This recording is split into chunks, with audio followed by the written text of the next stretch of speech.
Hello, Internet! I am MegumiMary, the transgender gamer girl with a heart of gold and love for all things nerdy.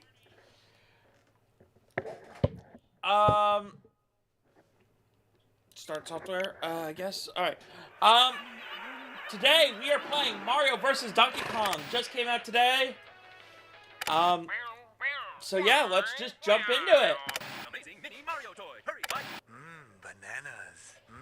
Oh no, I'm not reacting. It talks. It says, each one comes in its own crystal ball. Collect one, collect them all. Be the first one on your block to own the amazing new mini Mario toy. Hurry before they're all sold out. Hurry, buy one, buy them all.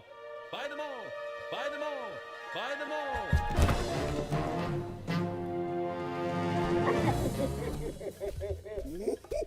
all. Subtle product placement, Nintendo. Buy them all.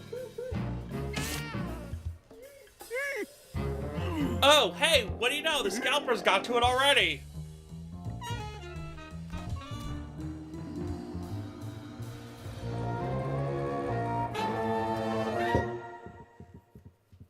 Wow, giving the scalpers ideas, huh, Nintendo?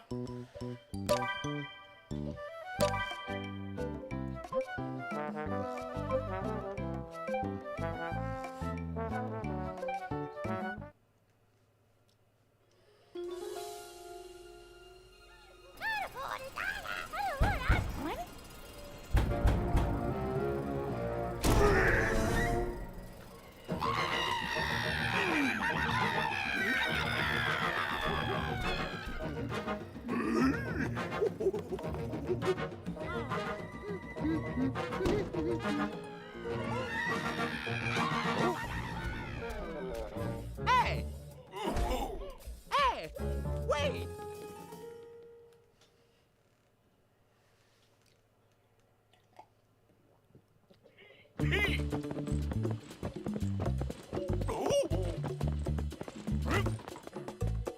Oh, stop! Come back!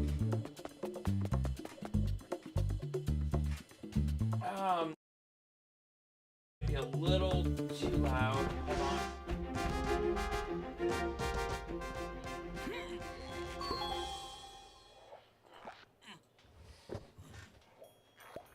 Here we go! All right, what do we got?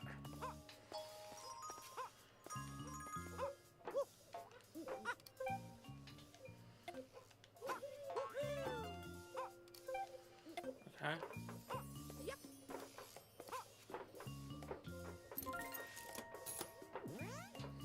Wait, I didn't grab the red package. Ooh.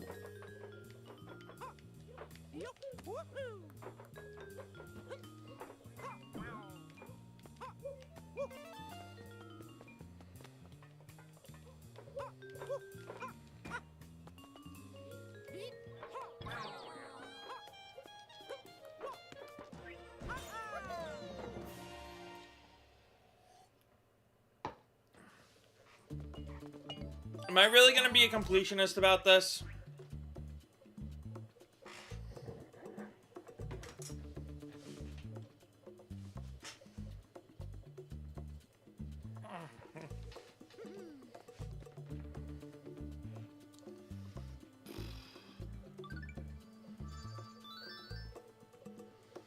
Survey says yes.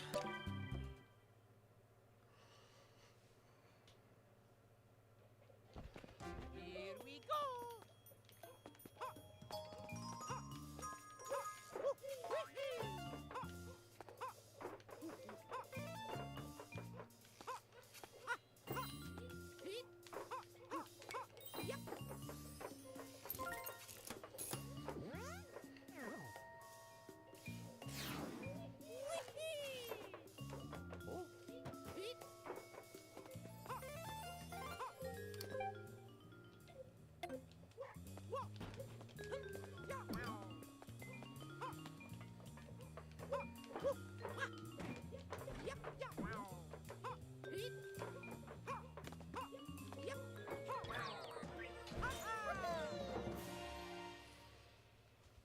There we go, one level done. Oh, yeah!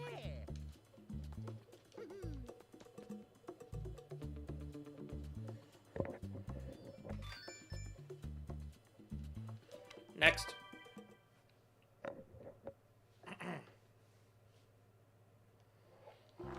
Here we go.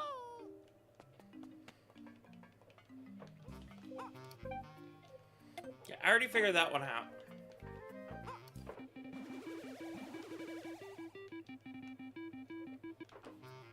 Ooh. Now that's something I didn't figure out.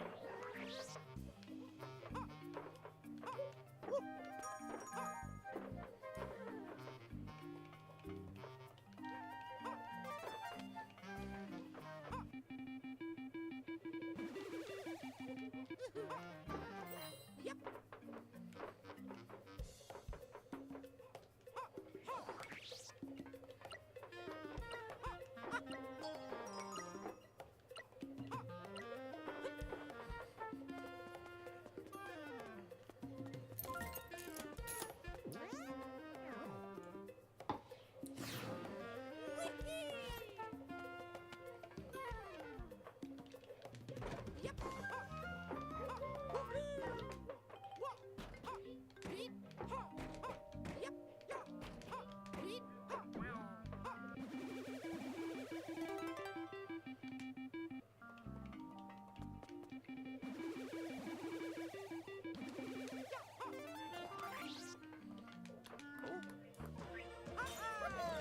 Aces!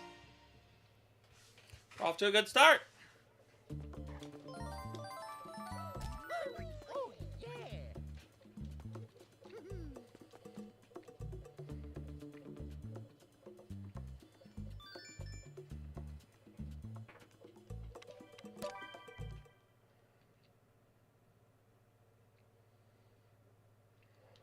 Here we go.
Ah, I didn't mean to do that.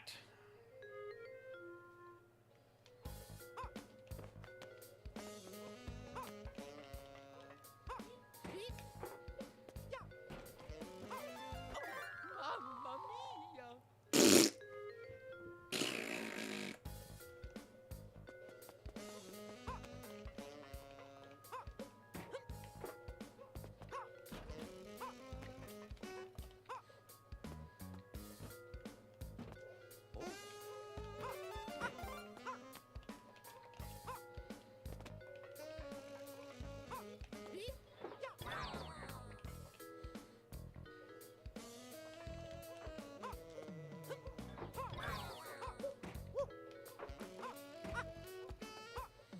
Oh wait, there's another one up, Shroom. Oh,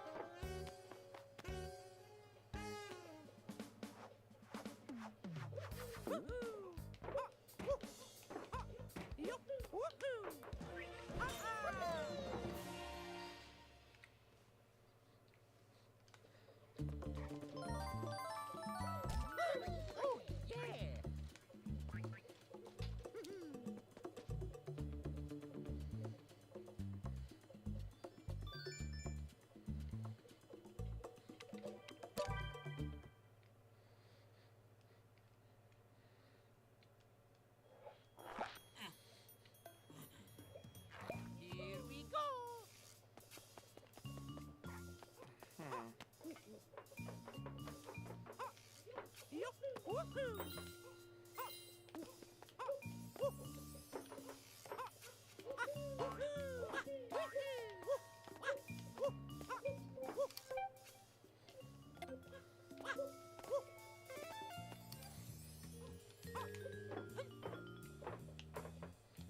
Nope.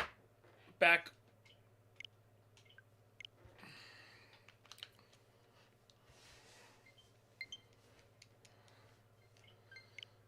Since the game seems to not... Let's use this. Just start software. Damn.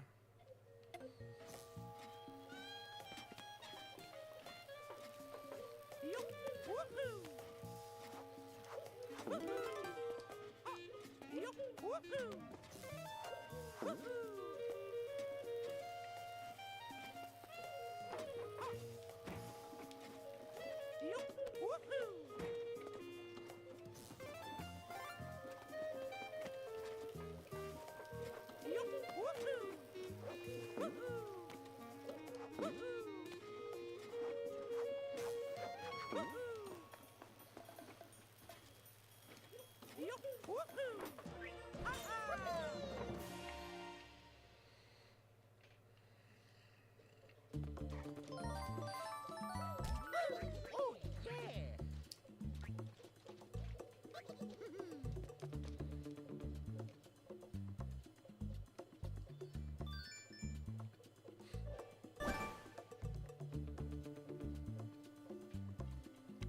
What's this?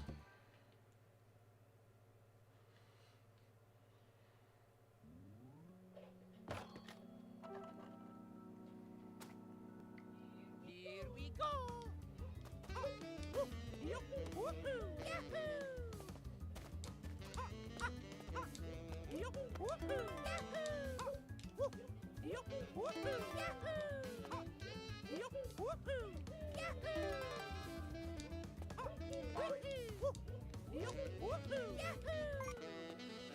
Aha! Okay. That's fun.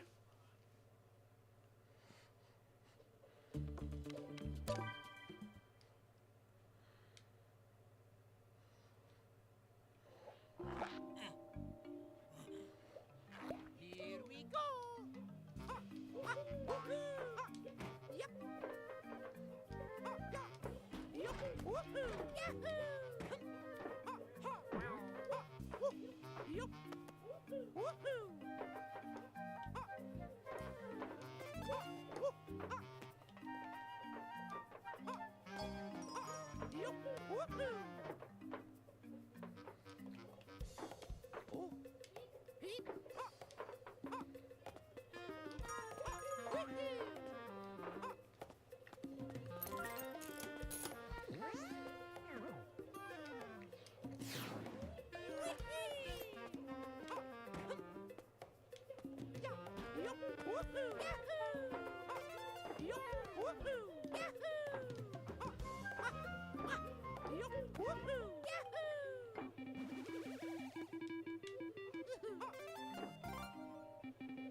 Ah, no!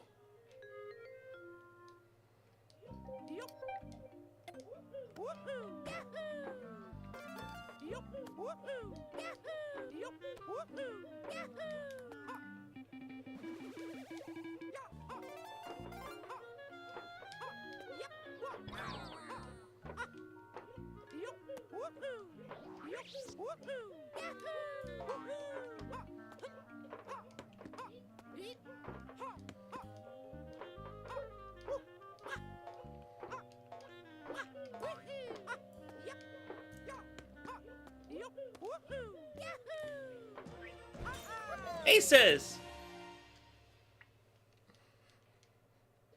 Oh,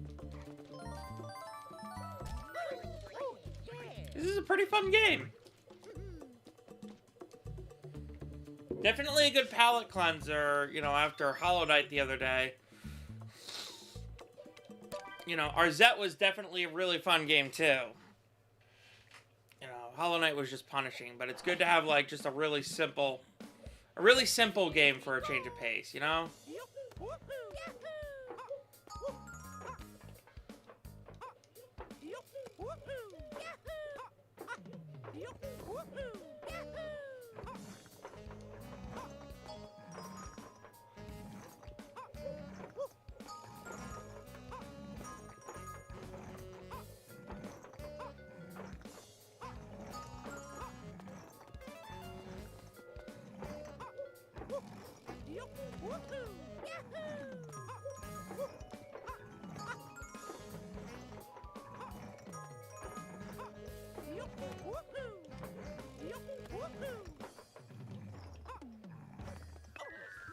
Mamma mia. Ugh.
Oh.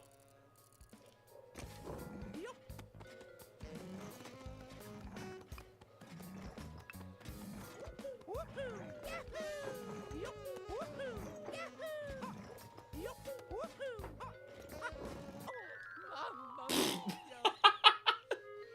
mia. Okay, now I'm just getting careless. Mamma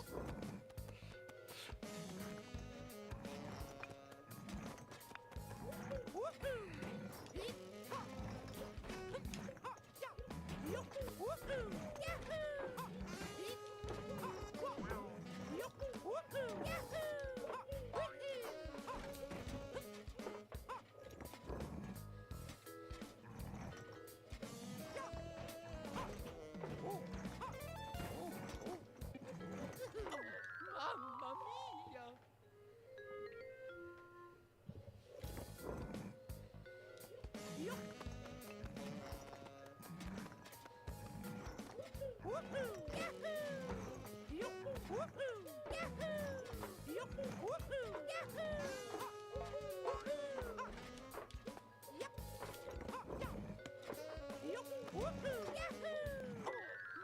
Mamma mia. Okay, I need to start paying attention now. I'm getting too careless. Oh, yeah.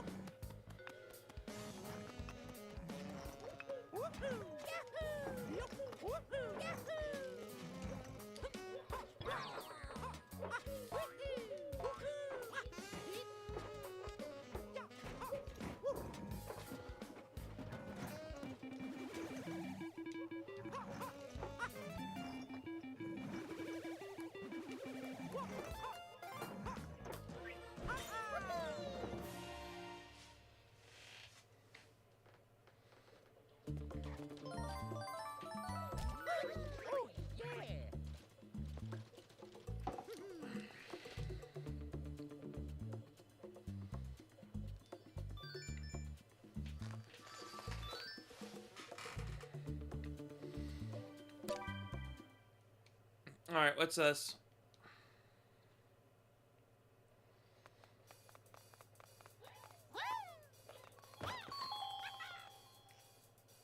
Let's go, Yacht. guys. I gotta spell yacht.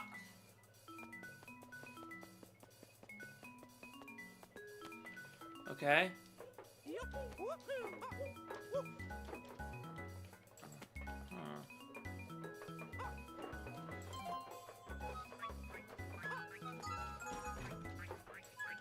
Oh, okay, so they follow me around. So I just gotta, like, make sure that I have, like, a path for them to get from point A to point B. Okay. Oh, it's toy, not yacht.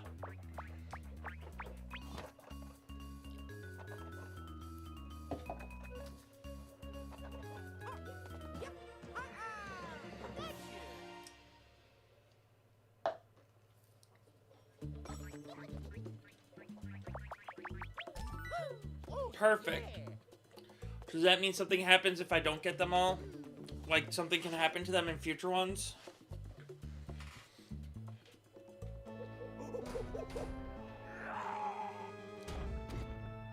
I really hope you can unlock the original, like, Donkey Kong game.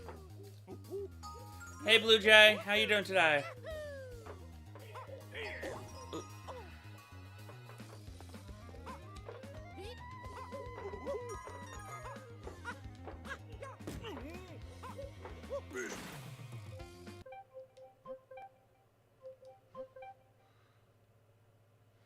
Yep, it's the GBA remake.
Which one are you pressing? You pressing red? Yep. Aces!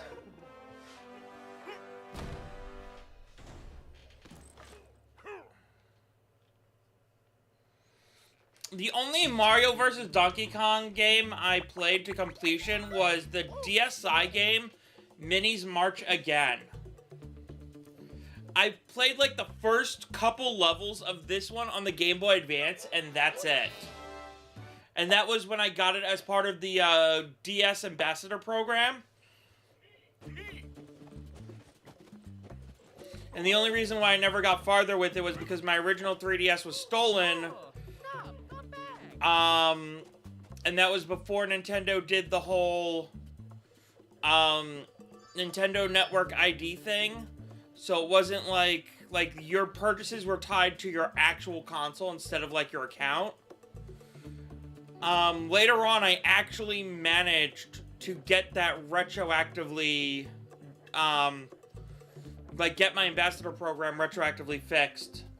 So I do have a 3DS with the Ambassador program games on it, but I mean at this point most of them are available on the Switch at this point. Yeah. One of the 2 times in my life I was held at gunpoint. Here we go. Yup, woohoo.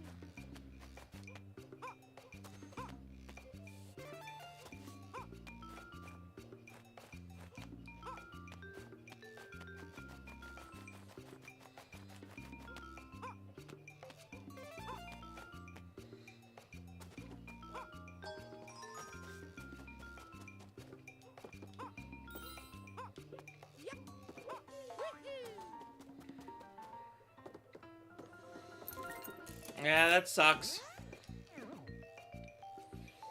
3DS was a good console. That's why I hope...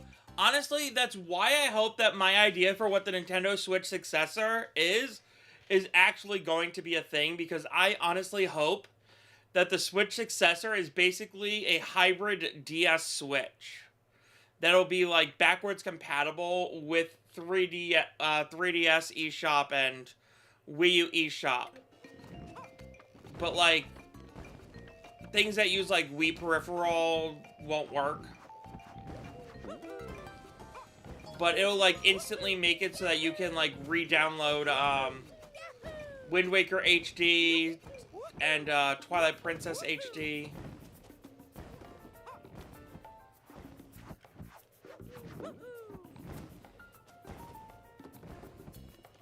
Oh, okay.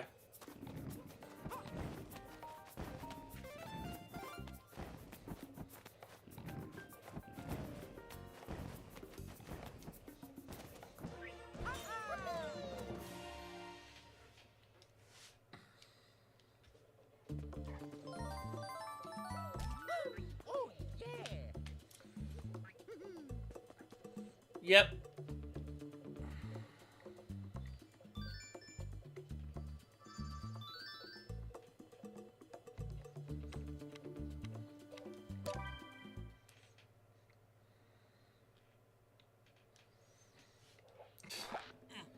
Yeah, but they're like super expensive, so I don't know why anyone would even go through the trouble of like getting one.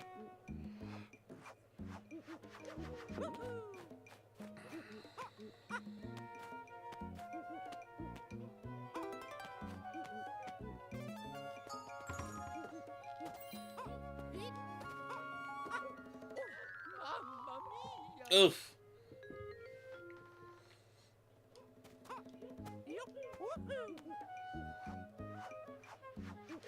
Mamma mia.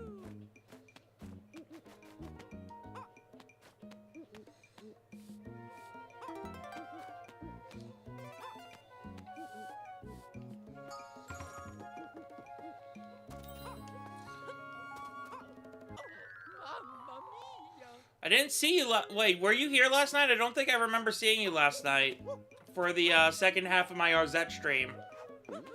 When I did the other half of the Arzette stuff.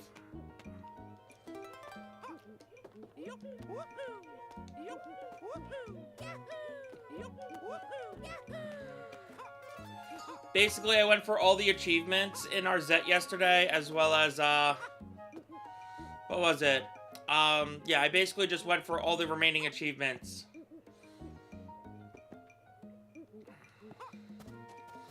And you know the game is, like, super fun.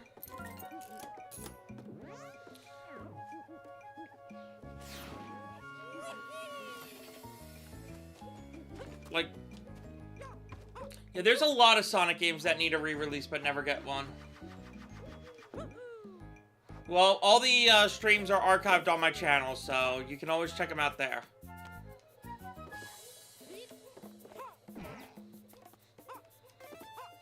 Although I will say I did end up soft-locking myself during a casual... I didn't grab all the presents first, damn it. I ended up soft-locking myself during a casual run where I was trying to go through the whole thing without getting the gun. Basically, I died at the exact same time that the enemy died. So it just created an endless loop of, like, the animation and then, like... So, I had to, like... What do you call it? I had to...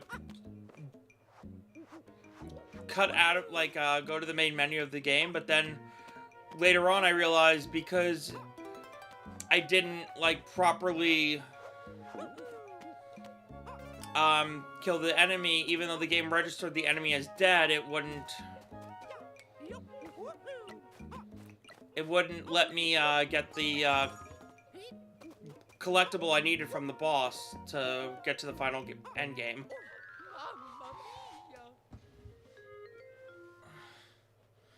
Yeah, that makes sense.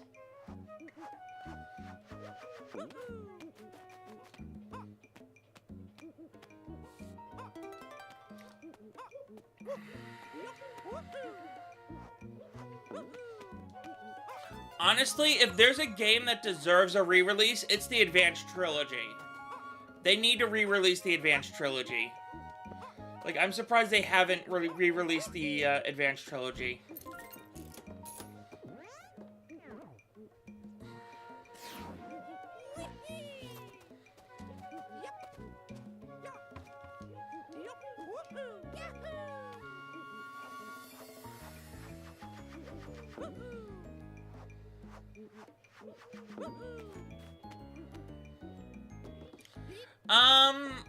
2010s? No.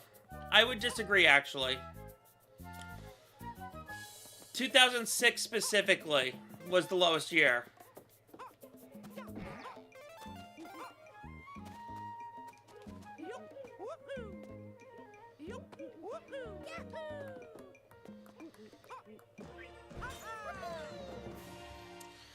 Between Sonic 06 and the advanced game that they released, 2006 is probably the worst year Sonic will ever have.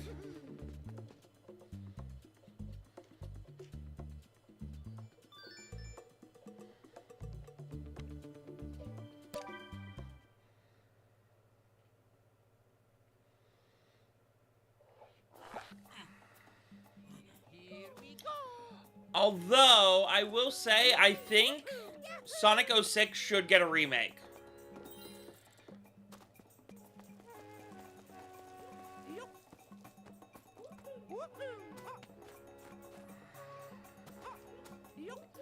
I like Sonic Forces. I know that's a very controversial opinion, but I actually liked Sonic Forces.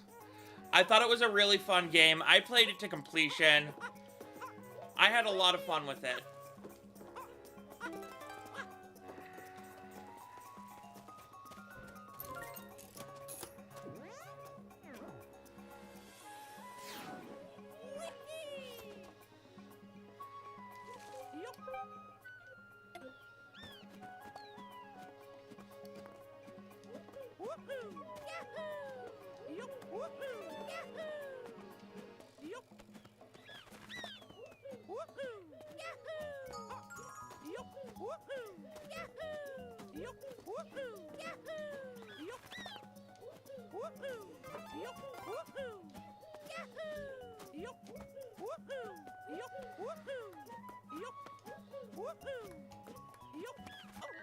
Mamma mia! 2014,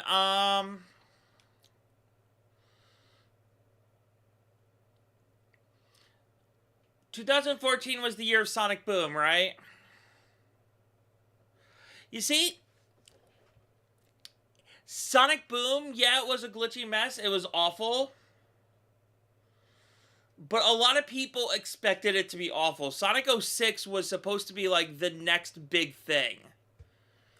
You know, and the fact that it was awful was probably more of a, like...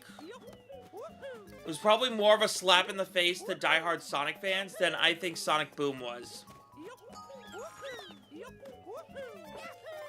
Like, if anything, Sonic Boom was, like, more like... Mamma mia! salt in the wound. But the wound was only there because of Sonic 06 in the first place.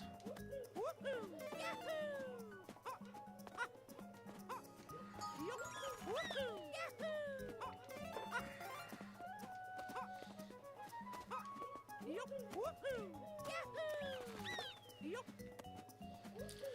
100% agree, which is why I think they should remake it. I'm always of the opinion that bad games remade can be good games.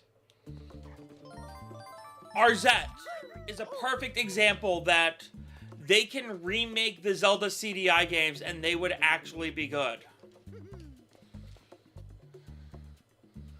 Zelda 2. Okay, Zelda 2. Hands down, one of the worst Zelda games ever made. You know, not counting the CDI games. But, personally, the version of it that you can play on the Game & Watch, there's a code that you can put in that allows you to have maxed out health, magic, and attack power, as well as infinite but no, not infinite lives. But, unlike the save state that they have for NSO, this version of it doesn't have all the items missing, so you can still play through the game like normal. The only difference is you don't actually have to grind up experience points. So you don't have to worry about, like, dying and losing all the experience point progress you've made.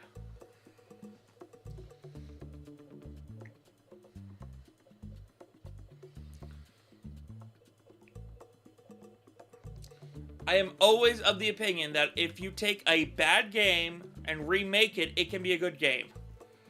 I played Metroid Other M I have a soft spot for Metroid Other M. I've always had a soft spot for Metroid Other M.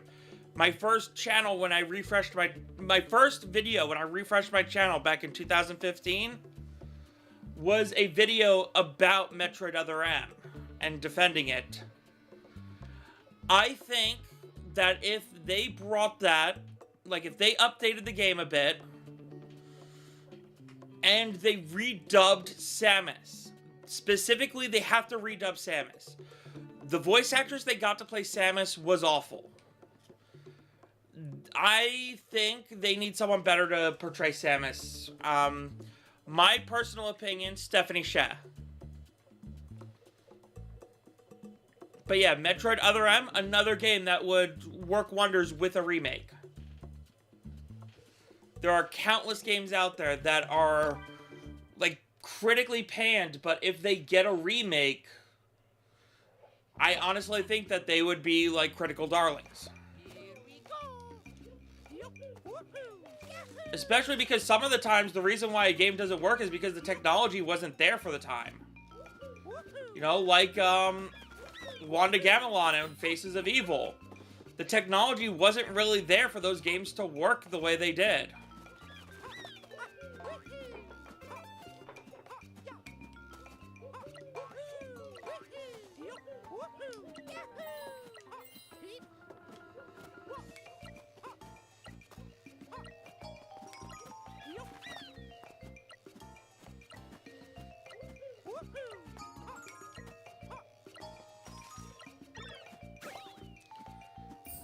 Okay. I know what I gotta do now.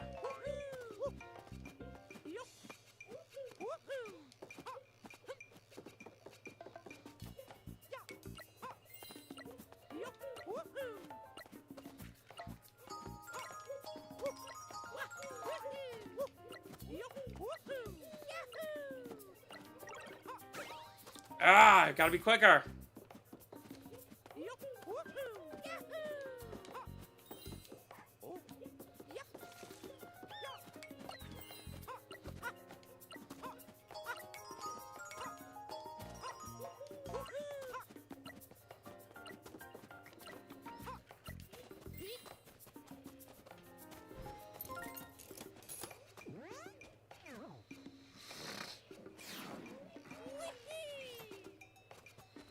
Yeah, I wasn't really playing much of Sonic at the time that Unleash happened because there was I think there were other games on my radar at the time that took priority for me. Like that was at the part of my life where I was like not as big a Sonic fan.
I'm starting to become a bit of a Sonic fan again. Between the Sonic Origins collection, especially the fact that they added the Game Gear games, which is what made me fall in love with Sonic in the first place. Sonic the Hedgehog for the Game Gear, first game I ever beat. You know, the fact that they're adding Amy Rose to stuff now, I honestly love Amy Rose. Cream the Rabbit's a personal favorite, you know, I don't know if you can tell from the bunny ears.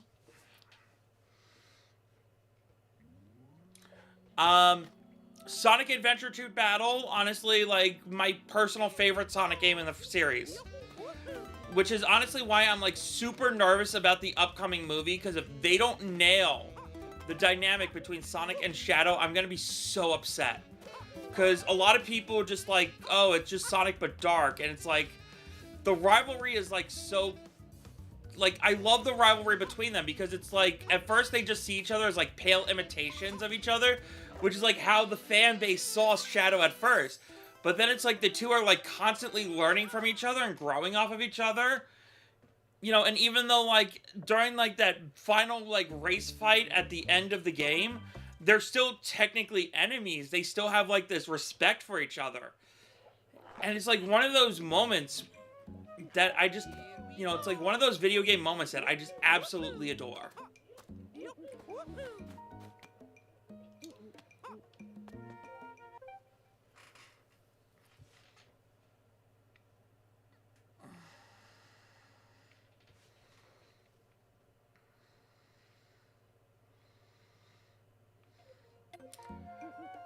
Yeah, I liked Mania.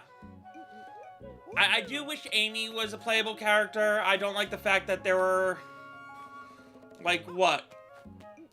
5 boy characters and not a single girl character to play as?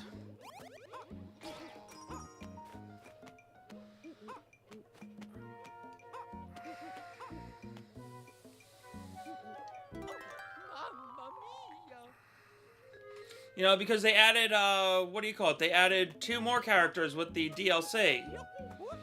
You know, so it was like Tails, Knuckles, Sonic, and then we had, Mighty and Ray, and, you know, it's just like, okay, but can we have, like, Amy, maybe?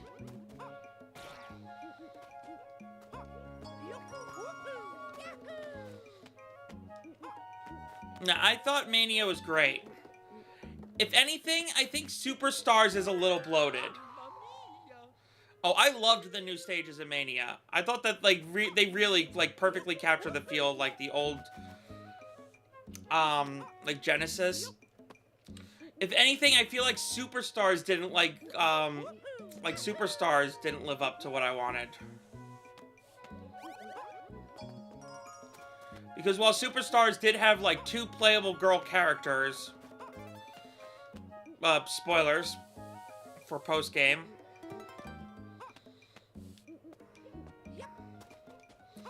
You know, it's just that the level design wasn't the greatest. And it's just, you know, it didn't, like...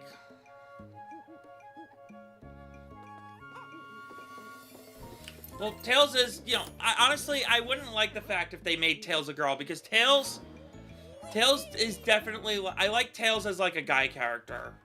He doesn't, like, come across as, like, a character that would work better as a girl. If anything, I feel like Tails is more trans guy-coded, if anything.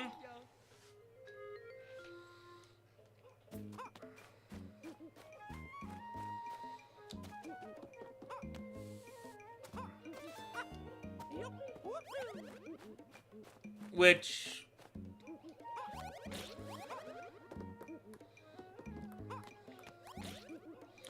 You know... but yeah, I always saw Tails as, like, trans guy-coded. In the, what was it? Sonic, they had, like, the Apple Arcade game. What was it? Sonic Dream Team or whatever? Basically, they have 3 different play styles. Sonic, Tails, and Knuckles. And then they have, like, a girl character for all 3 of them. Sonic's playstyle can be played with Amy. Knuckles has Rouge as the playstyle, and Tails has Cream, and it's basically they're identical. The only difference is the gender of the character, and I actually like the fact that they're trying to do that now. That they're trying to incorporate more playable girl characters into the Sonic. It's like, you know, it's like Sega finally realizing, oh yeah, we have girl fans too. Right.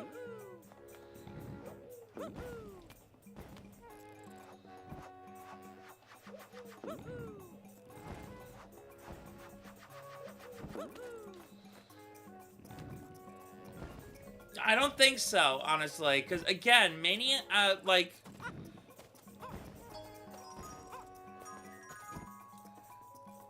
I feel like Superstars would have been even worse received. Because I like Superstars, but it just... Like, some of the levels didn't feel right, and I feel like it would have been, like, a massive blow to, like, everyone's faith in the Sonic franchise if it came out without Mania ever being a thing. I think Mania was, like, the perfect thing for to like restore everyone's faith in the Sonic franchise. Because now we have the movies, you know, and I love the movies. You know,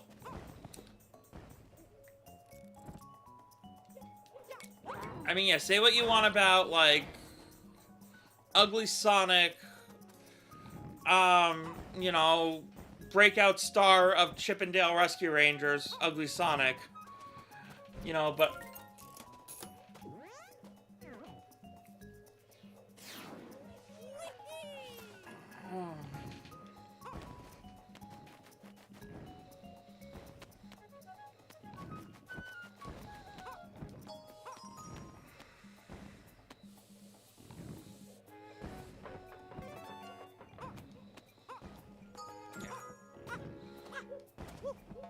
Yeah,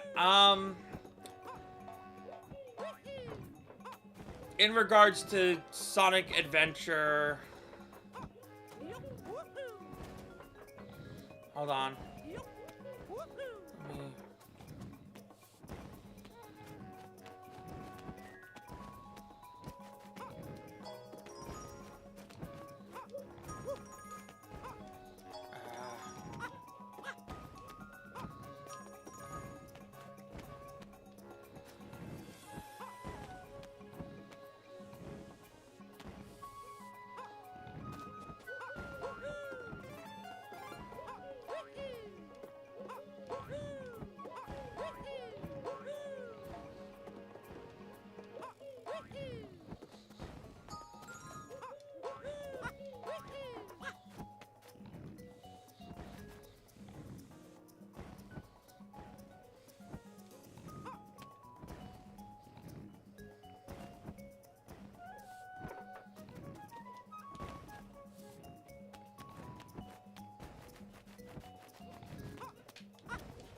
In regards to Sonic Adventure, I'm glad that they're getting out the important lore information for Sonic Adventure. It looks like they're going to be taking care of that in this upcoming Knuckles show, which I'm, like, really excited about. Yeah, I have a really big soft spot for Sonic Adventure 2. Specifically because I just love the rivalry between Sonic and Shadow.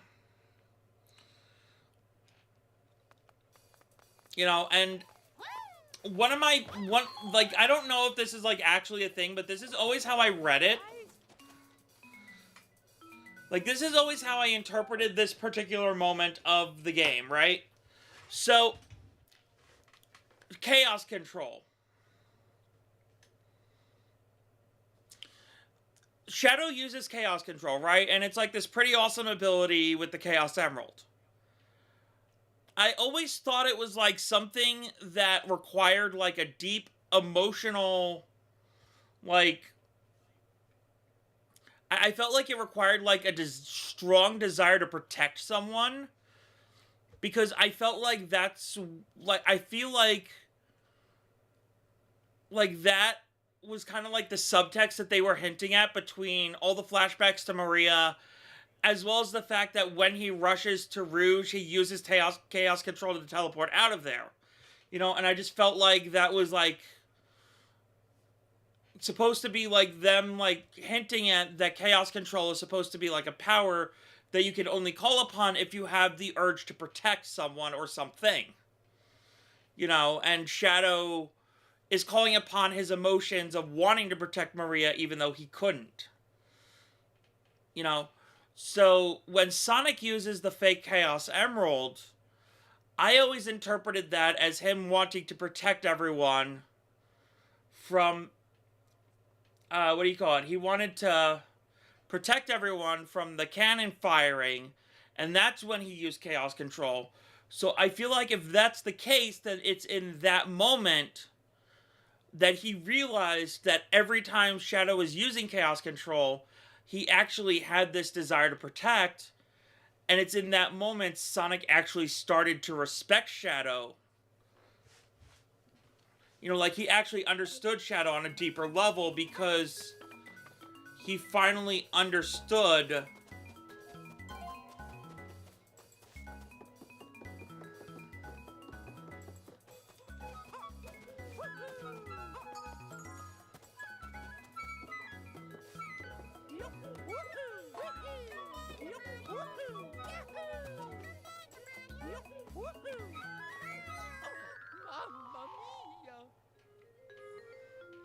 know, like, I feel like that's kind of like, I feel like that's, like, the takeaway.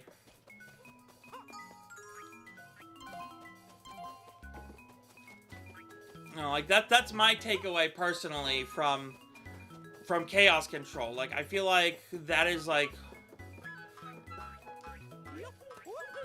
what you know, what the story was implying.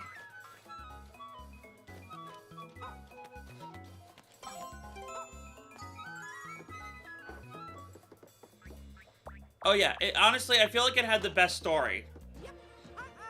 You know, it was like, it was one of the early examples of me falling in love with story in a video game. The earliest being Legend of Zelda: Majora's Mask, by far my favorite video game of all time.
I mean, I don't know that much about time travel, but from what I understand, it was done with Chaos Control, right?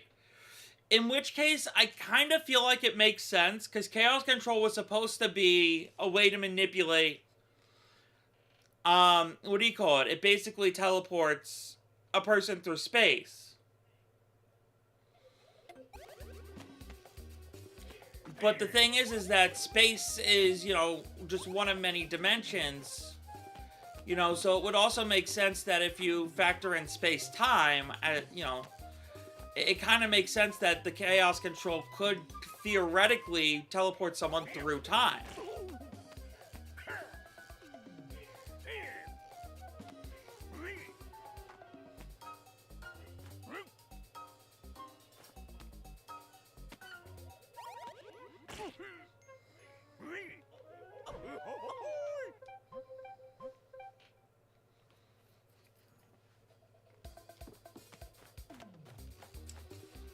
The problem is that with time travel and stories, you need to be, like, very clear from the get-go what your rules are.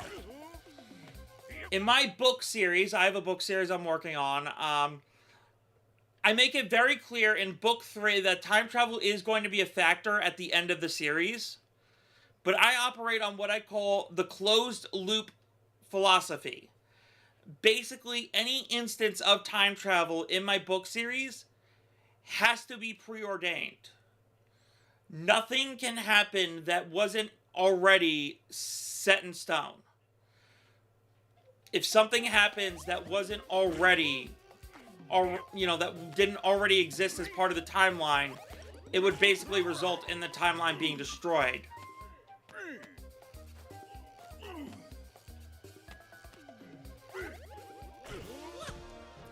And that's pretty much how I go about time travel in my series.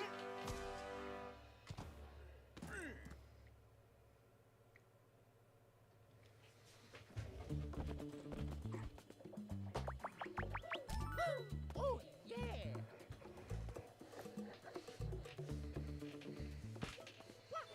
Oh, yeah.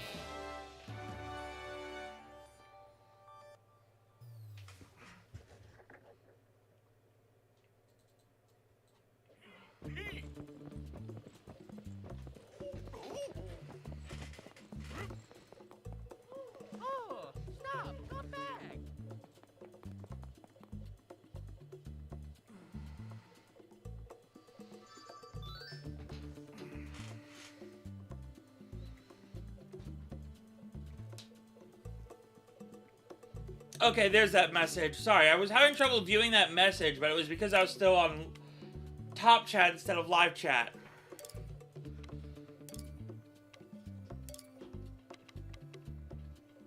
Oh, I'm already done with World 2, huh?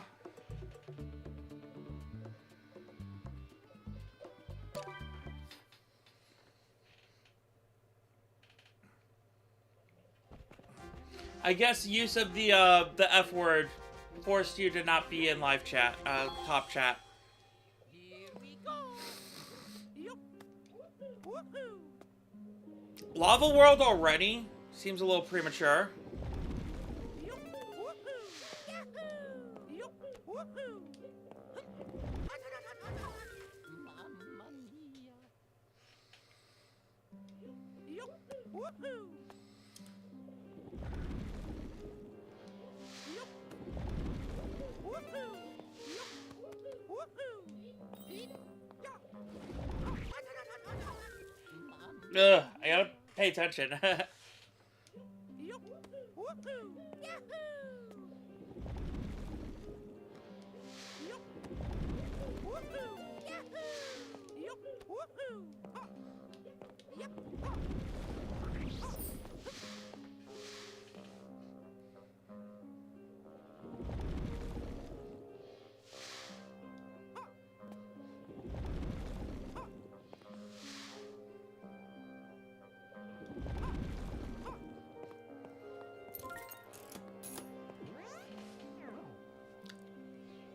Yeah.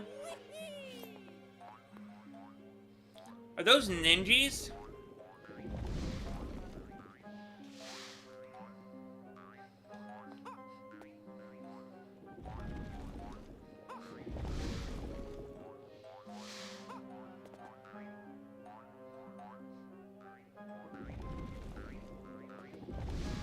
Yup. Woohoo. Yup. Woohoo. Ha. Yup. Woohoo.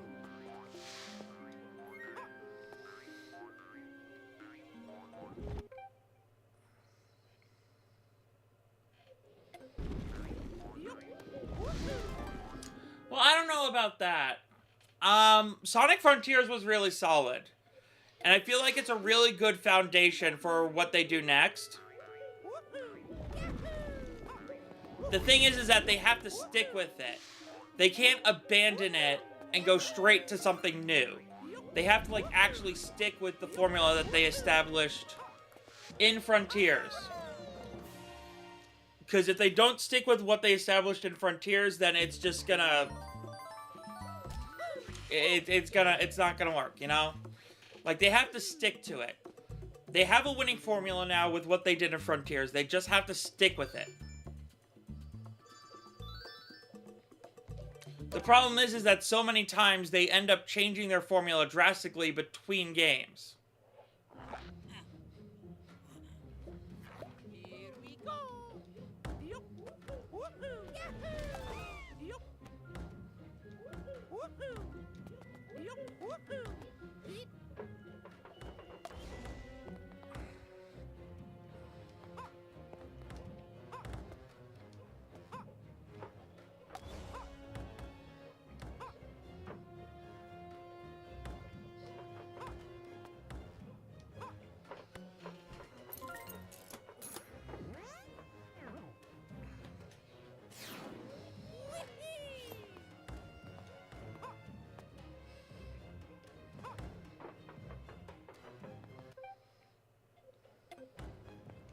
Yup. Woohoo. Yup. Woohoo. Yahoo. Yeah, but I like Forces. Like I said, I have a soft spot for Forces. I liked it. Woohoo. Yahoo.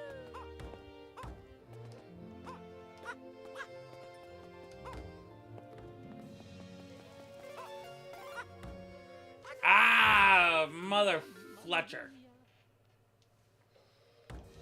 Yup. Woohoo. Yup. Woohoo. Yahoo. Yup. Woohoo. Yahoo.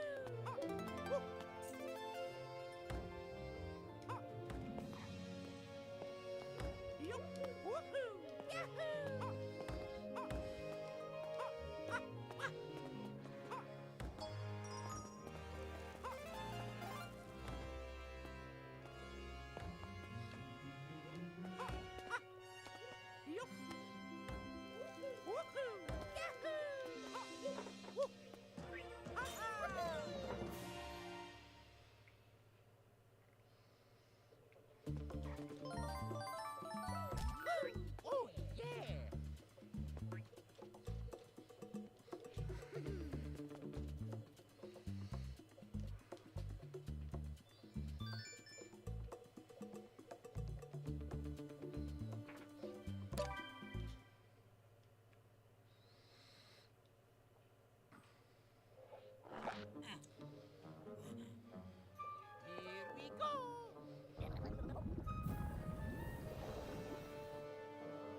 Yeah, I can see that.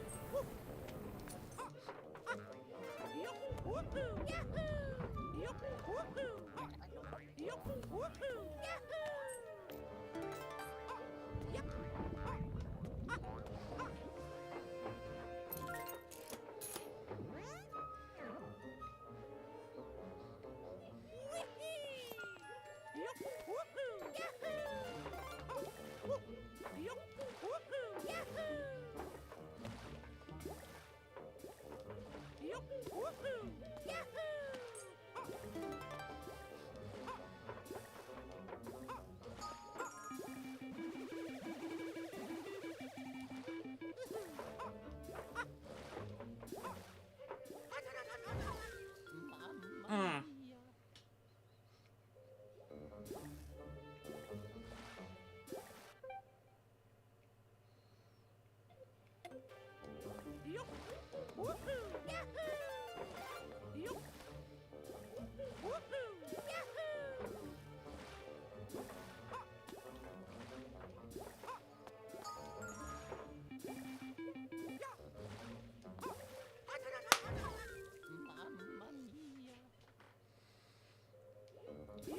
Ow, I just really head popped myself really hard there.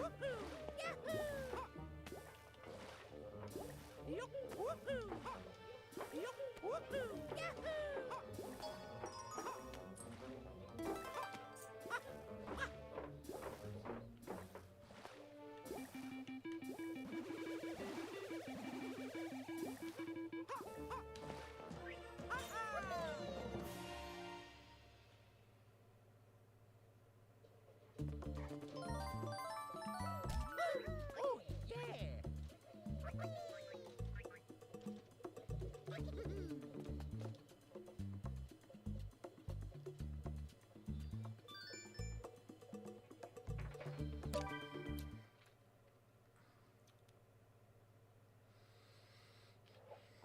yeah! Here we go! Woohoo! Yahoo! Woohoo! Yahoo! Woohoo! Woohoo! Yahoo! Woohoo! Woohoo!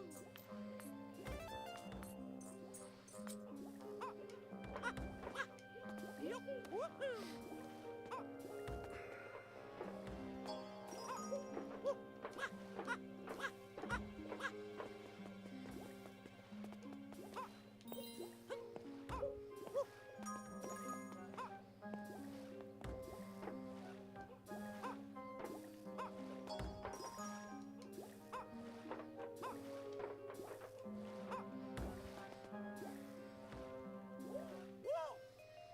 Nah, it was worth a shot.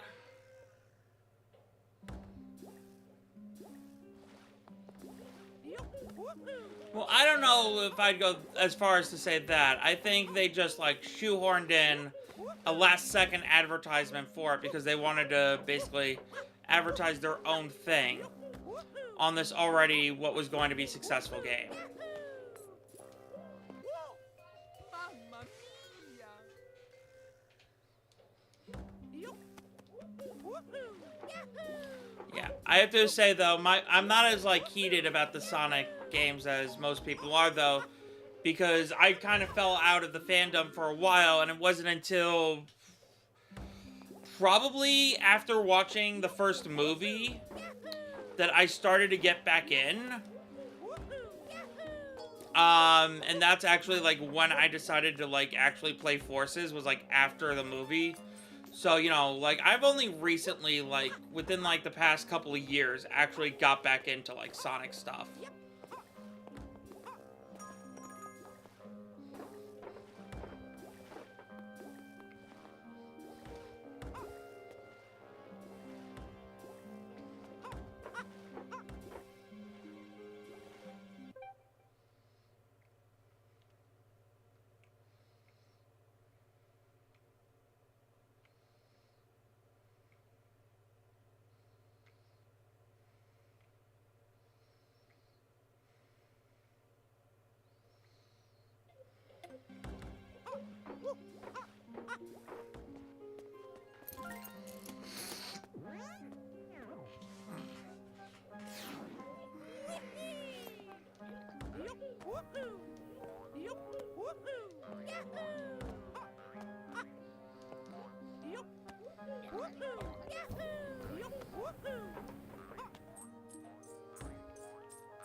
Yeah, that's fair.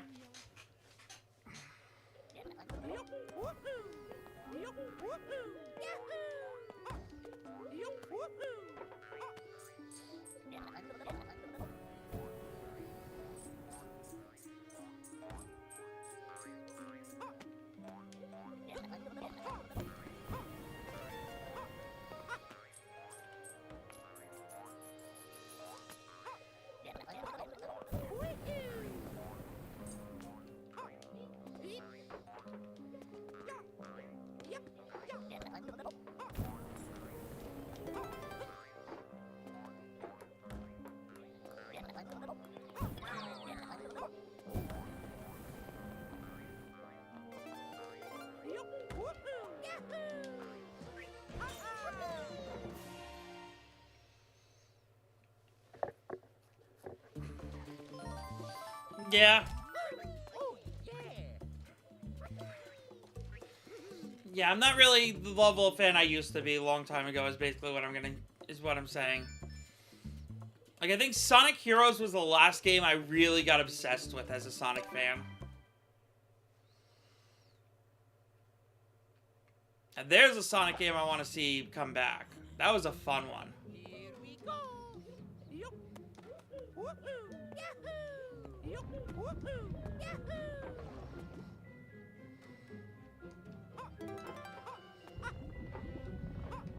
Yup. Woohoo. Yahoo.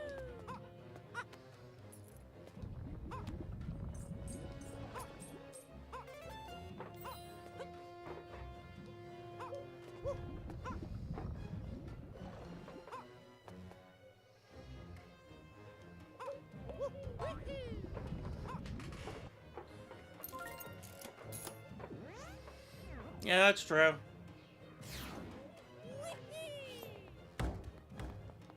Yup. Woohoo. Yahoo. Yup. Woohoo. Yup. Woohoo. Mamma mia. Yup. Woohoo. Yahoo. Yup. Woohoo. Yahoo. Yup. Woohoo. Yahoo. Yup. Woohoo. Yup. Woohoo.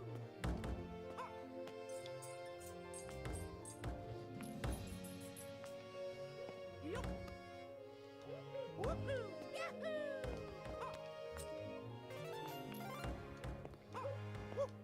Yup. Woohoo. Yahoo.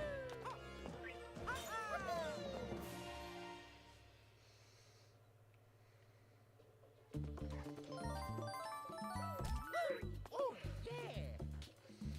Yeah.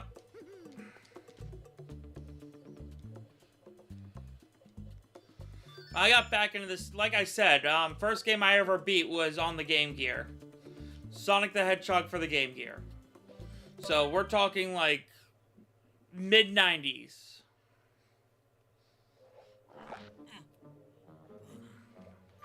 Here we go.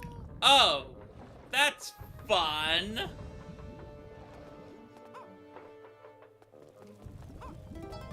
Oh, okay, that's better, I guess. Woohoo. Yahoo.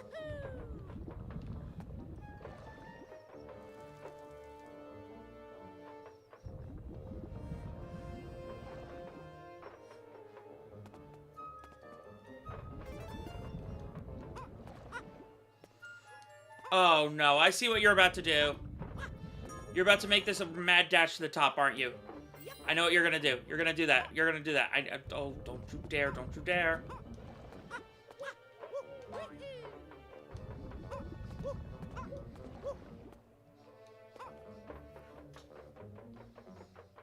Okay.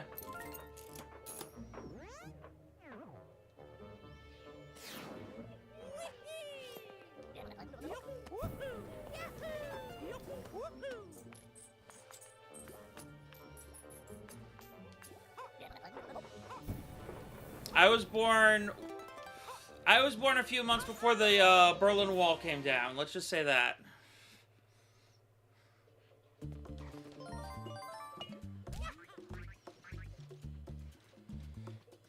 '89. I think it was December of that year that the Berlin Wall came down.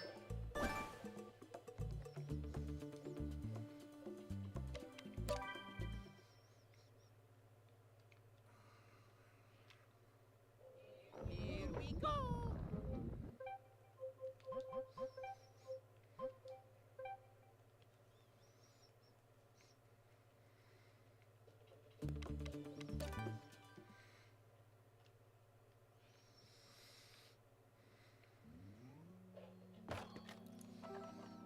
All right, let's get me some one-ups.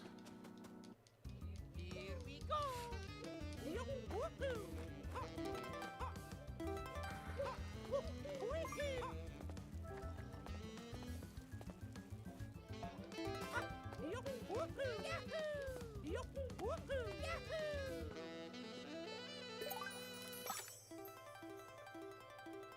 Ha-ha!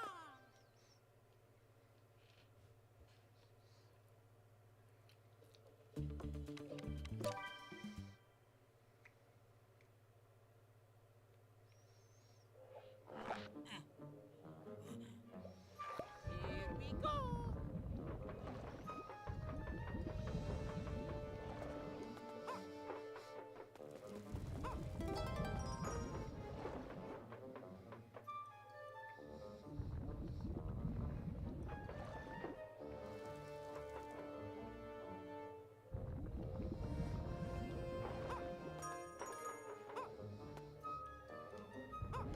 Woo, yep.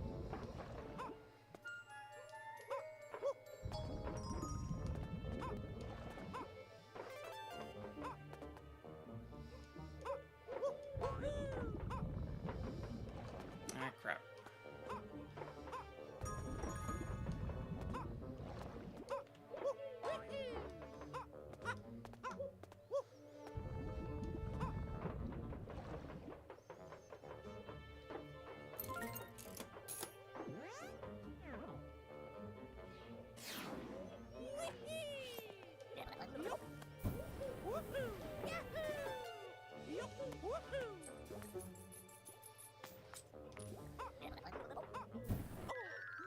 Mamma mia! Yeah, I mean, I get that.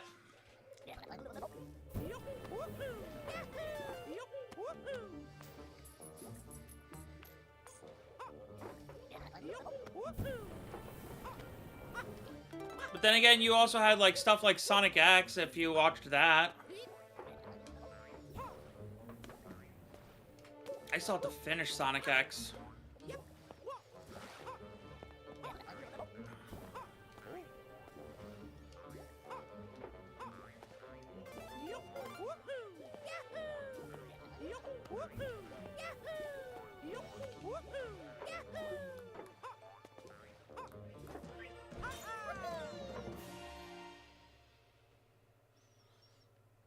That is also true.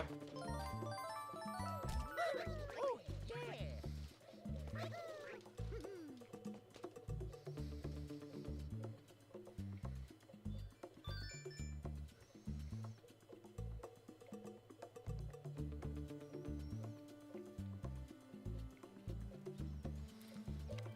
Yeah, this is definitely an exciting time for a Sonic fan. Like, there's actual hope for Sonic fans now. Which is why I'm, like, finally getting back into the series again. Because, you know, I haven't been a Sonic fan in quite a while. You know? So it's refreshing to, like, actually, like, be excited again.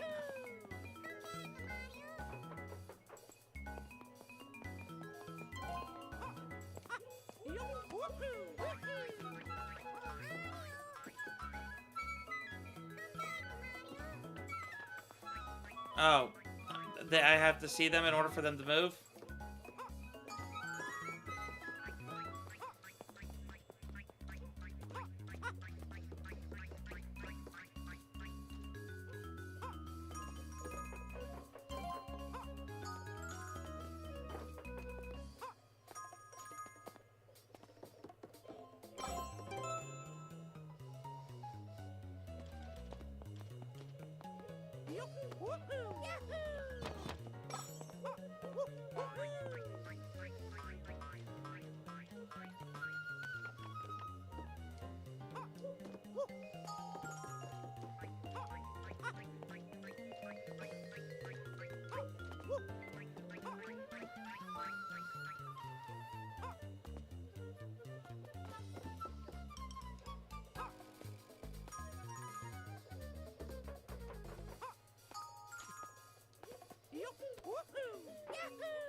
I don't know.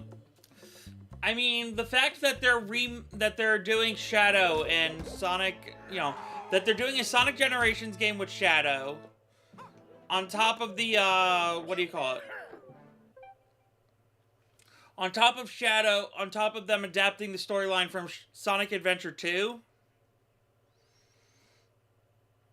it definitely feels like they understand that Sonic Adventure 2 has its fans.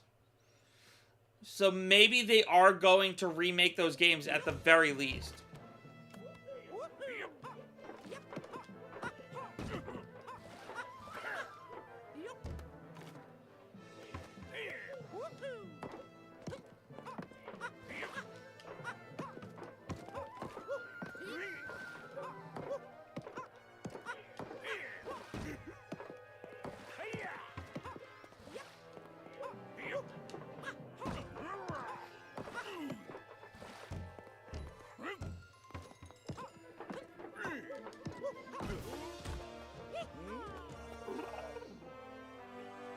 Yeah.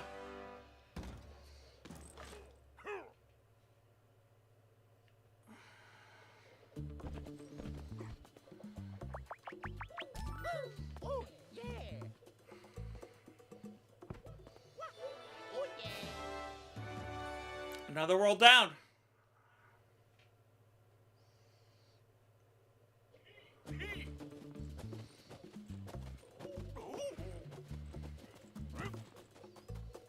Oh, stop. Come back.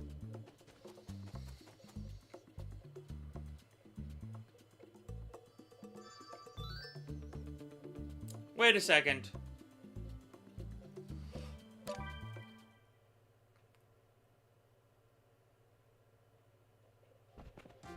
This is new, isn't it?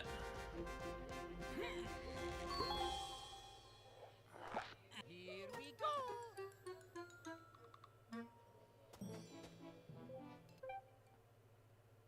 This wasn't in the original game, was it?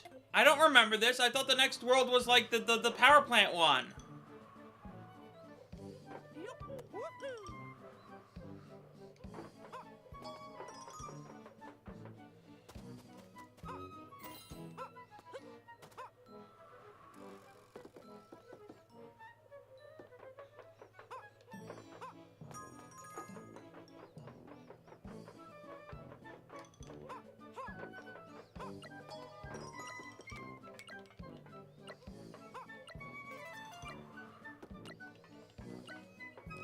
Like, correct me if I'm wrong, but this is new, right? Like, I only played up to the power plant world in the original game, but this is new, right?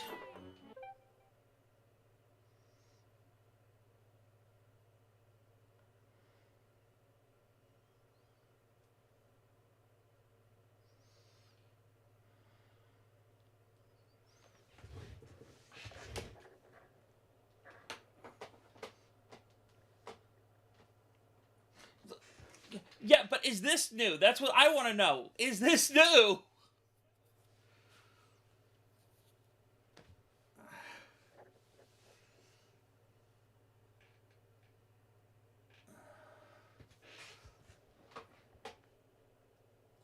I gotta look this up.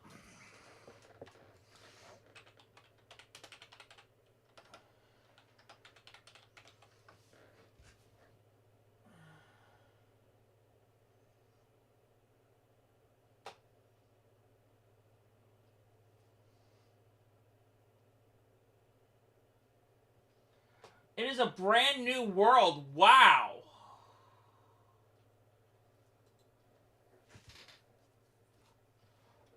Wow. Okay. That's actually pretty awesome. They didn't just do a straight up remake. They actually added like a brand new world. And they slotted it in like right in between this and the fire world and the electric world. That's pretty awesome.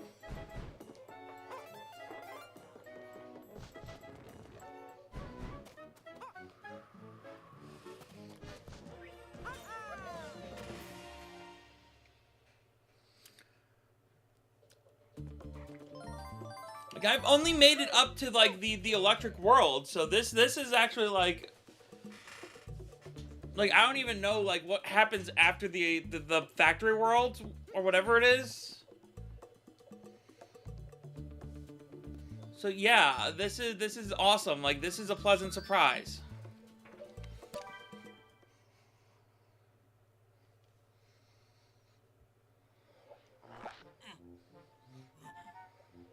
Here we go.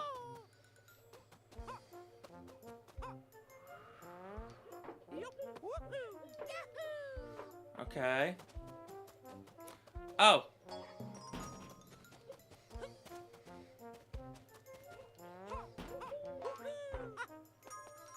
Yup. Woohoo. Beep.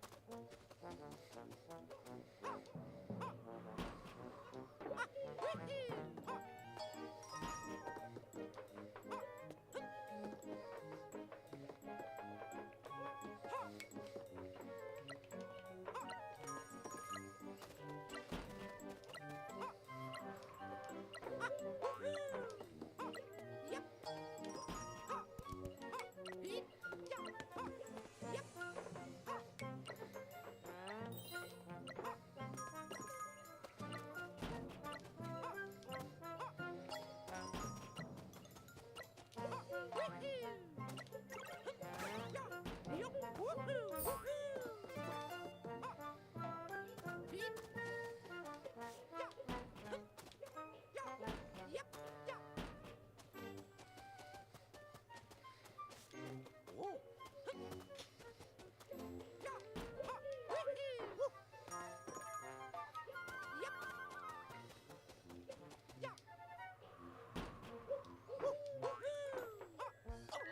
Mamma mia!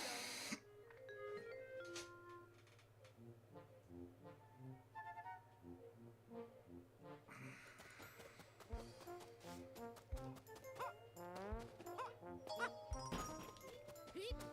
Yeah. Yep.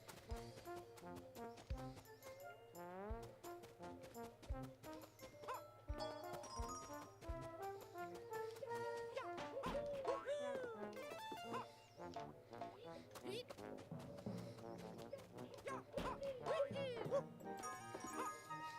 Yep.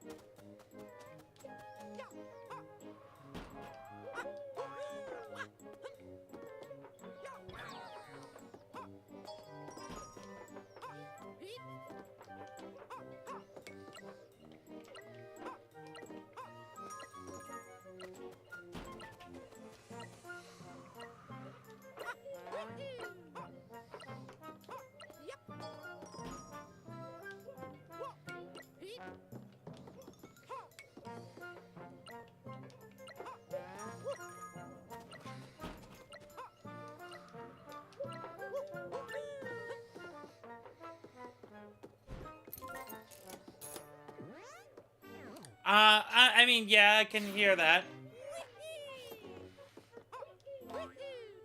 I mean, Nintendo is a toy company. You know, that's what people need to understand. They're a toy company. You know, they prioritize fun because that's just what they do. That's their whole, like, business model. That's their MO.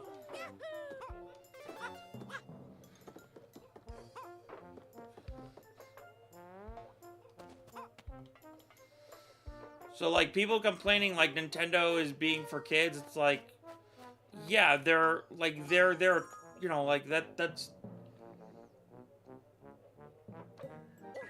Mamma mia! Nintendo prioritizes fun, because they're a toy company. You know, it's...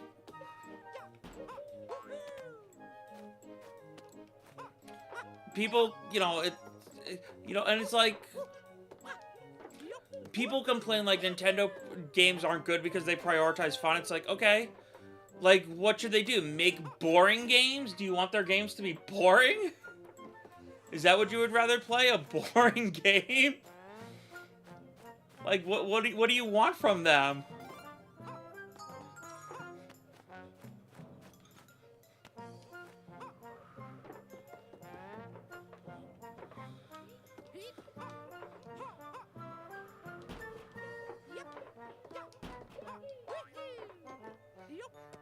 Oh yeah, Nintendo games are great. I love Nintendo.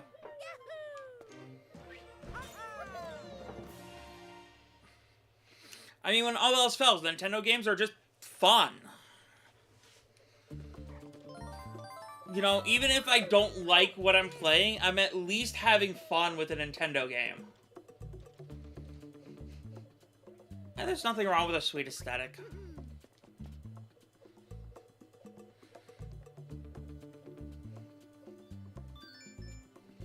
Honestly, I love when they use that sweet aesthetic to their advantage. Like, what do you call it? Like Kirby games, how they'll go like from being super adorable and cute to like nightmare fuel in like a couple of seconds.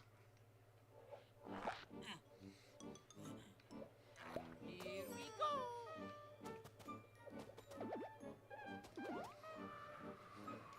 Yup. Woohoo.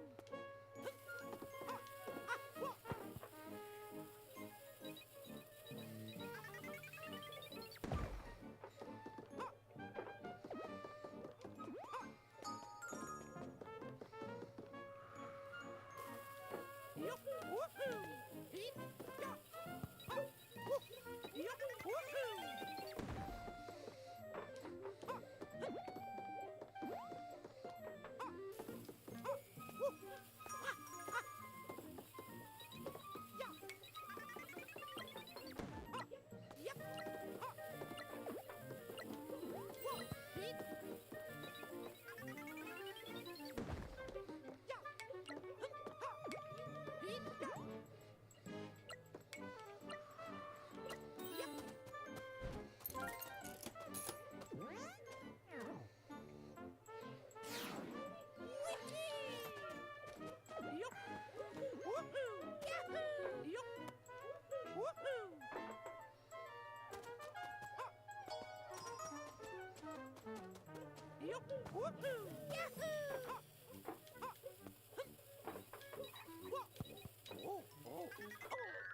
Mamma mia! I don't know, there's nothing wrong with that if you ask me.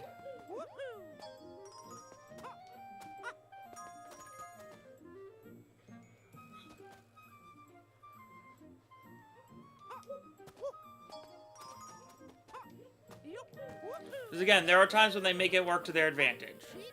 Kirby is a prime example. They go from like cute and adorable to nightmare fuel in like seconds flat, and it's just...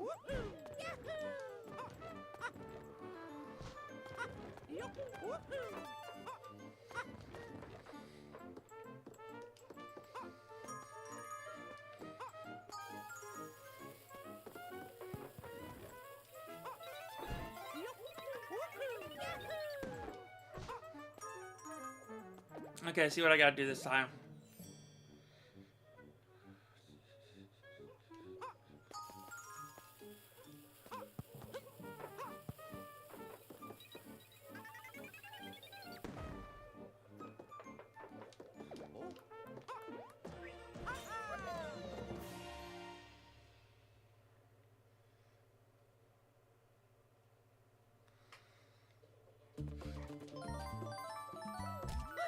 Oh, yeah!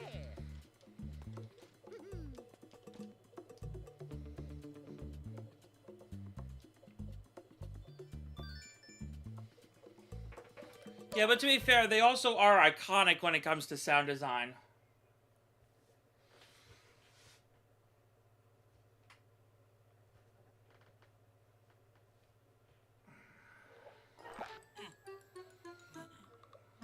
Here we go!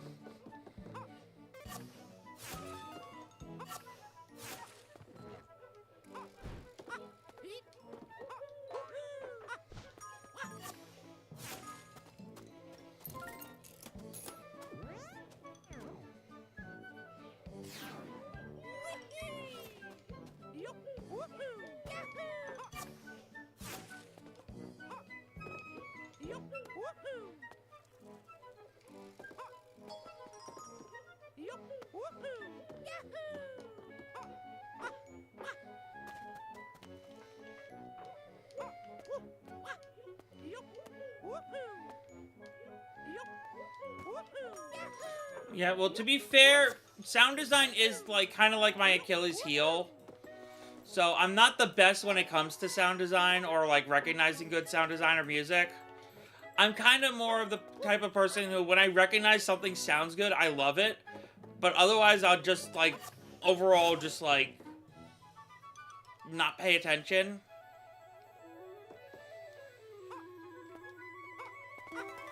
Like, if you watch my YouTube videos, you'll notice that, like, my sound design on my videos isn't the best either.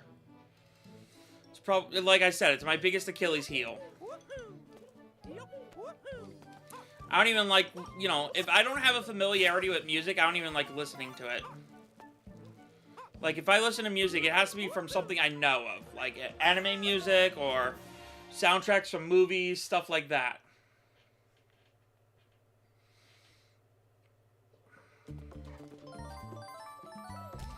So for the most part, this kind of stuff just blends into the background for me.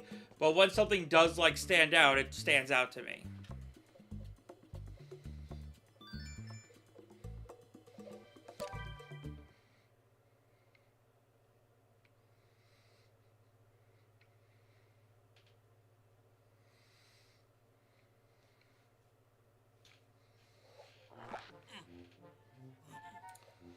Here we go.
Yeah, but that's kind of what helps them out, too, because they kind of do their own thing.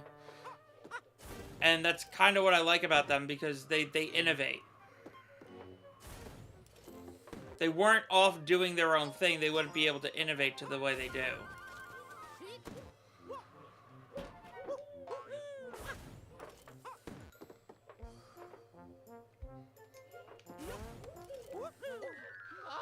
Okay, so I can't ride that. Good to know.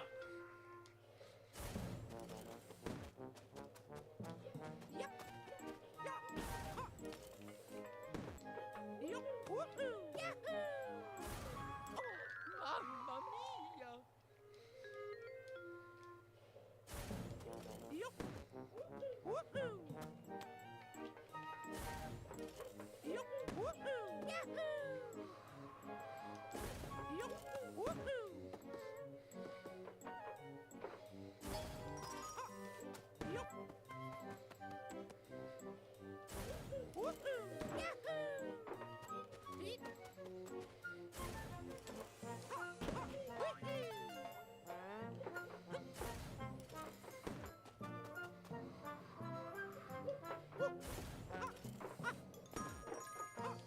yeah.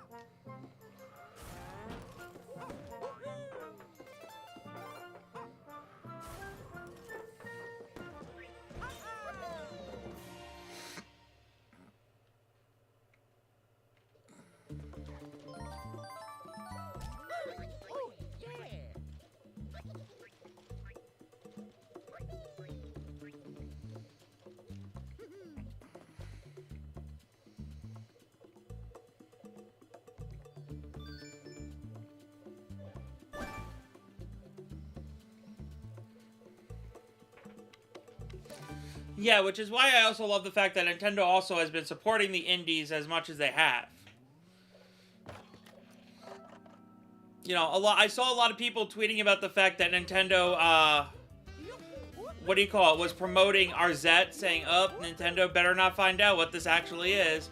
And I'm like, really? You think Nintendo doesn't already know what the game is? I think they're fully in on the joke now.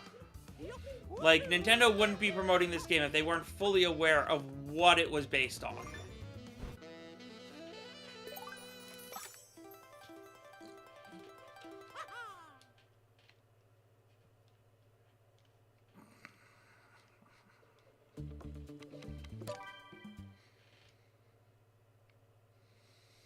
If anything, I think Nintendo wants to see if there's like a market for maybe redoing those awful Zelda CDI games and maybe finally recouping some of the money from that.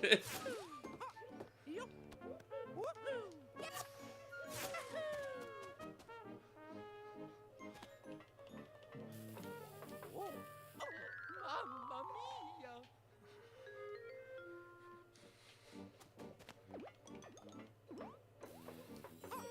Truth be told, I could totally see that being a thing.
I think the biggest issue I have with RZ is that it's short. Because I've been able to play through the game like 7 different times now between 2 different consoles. At least 7 different times. Because I did the playthroughs on stream, and then I did at least 3 playthroughs on my Switch. to unlock all the same stuff. So, you know, I really like it. I'm definitely gonna be buying the what do you call it? The collector's edition for the Switch. Even though I already own like the digital version, I want to buy the big collector's edition.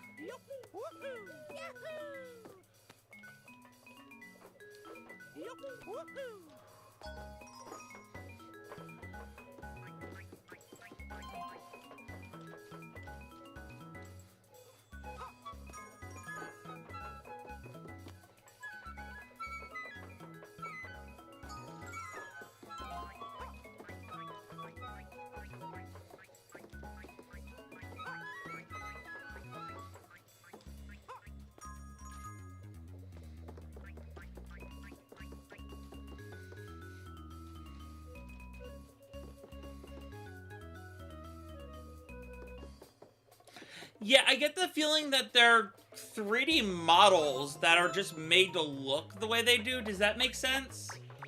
Like, I don't know. Part of me feels like it looks kind of like a 3D model of sorts. I don't know. Maybe it's just me. Oh, yeah.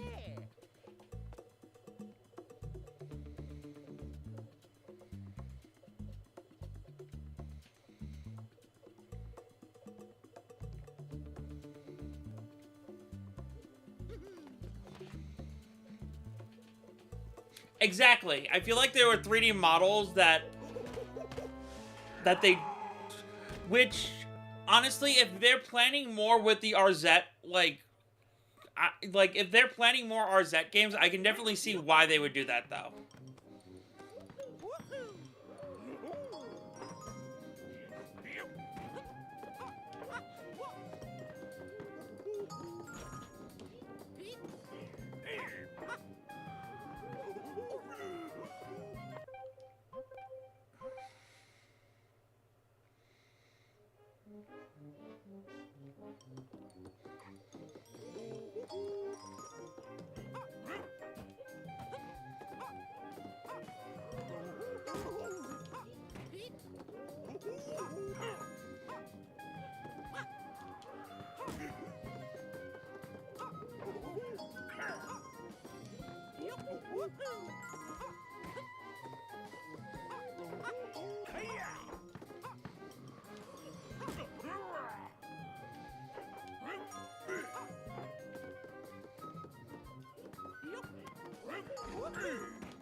Aces!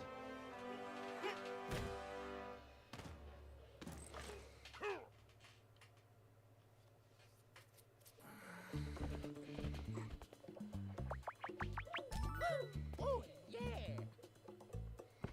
Yes. Oh, yeah. I'm just wondering if they're planning on DLC or a full-out sequel. I'm thinking DLC.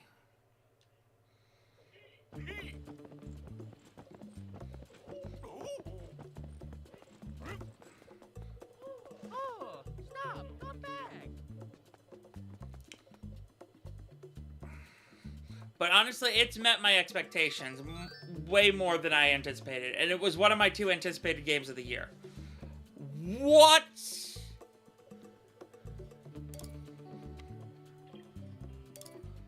Yet another new level.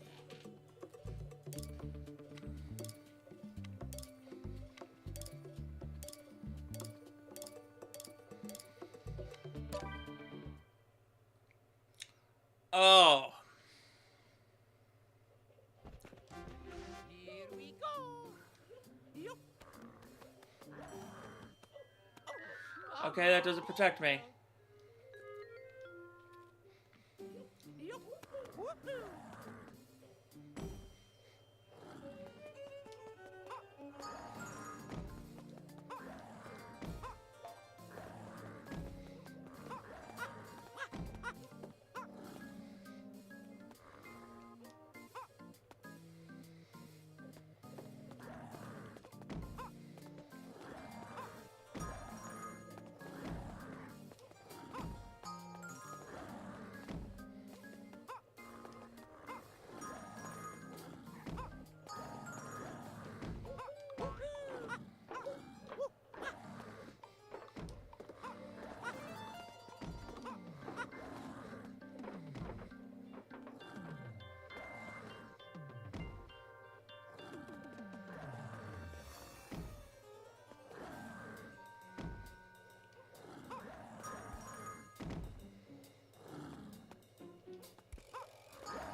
Well, I thought it was made by a different company.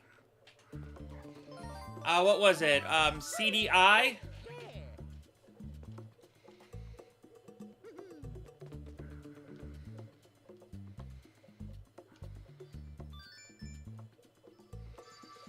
Oh, I just got the company name. The logo was an acorn with an I in it, and it's called CDI.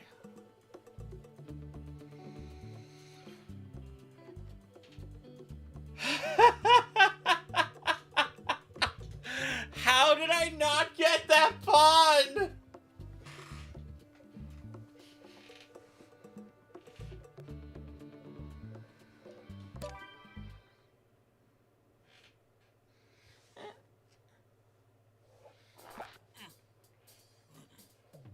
I don't know. I thought it was good.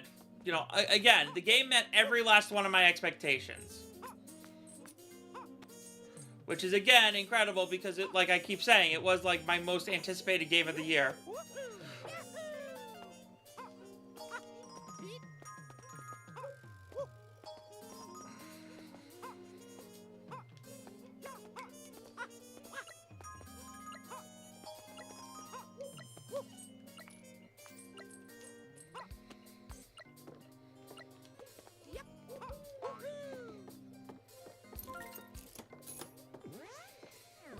Yeah.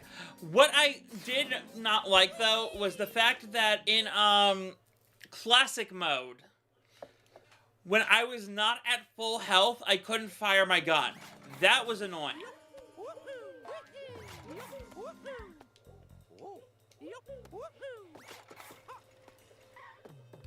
Wait a second.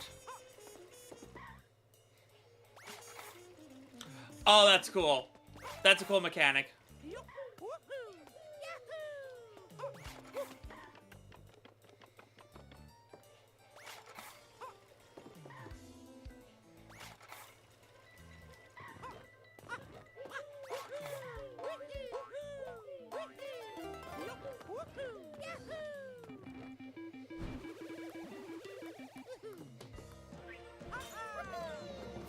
Yeah, I can see why that is. I honestly didn't recognize the cameos. Oh, yeah.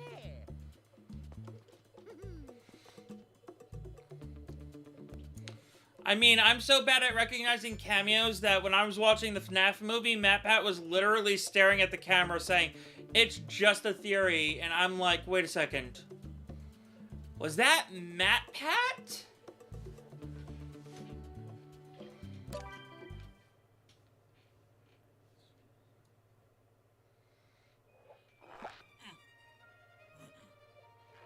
Here we go.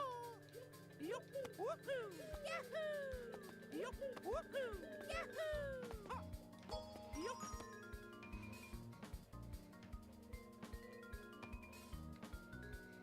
Woohoo. Yahoo. Yup. Woohoo. Yahoo. Yup. Woohoo. Yahoo. Yup. Woohoo. Yup. Woohoo. Yahoo.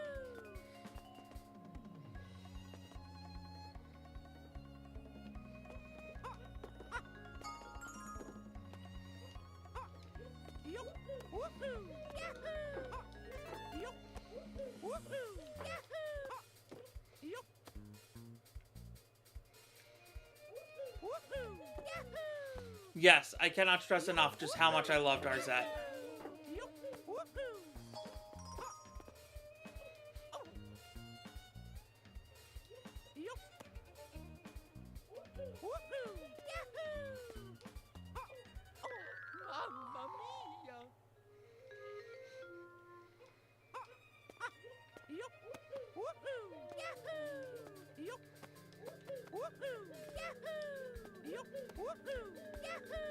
Wait a second, can I not die from heights in this one?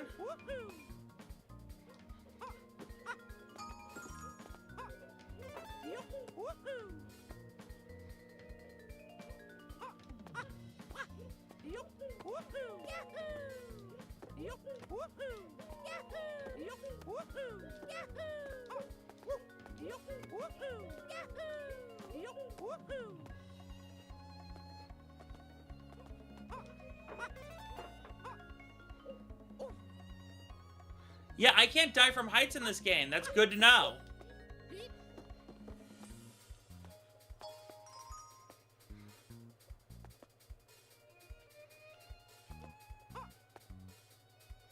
I remember in the other one, if you've like fell from a high enough place, you die instantly. That was annoying.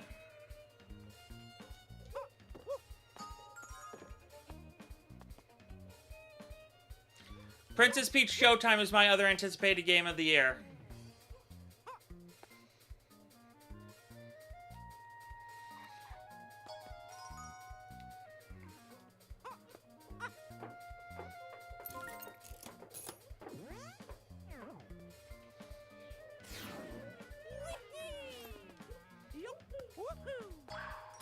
Ah.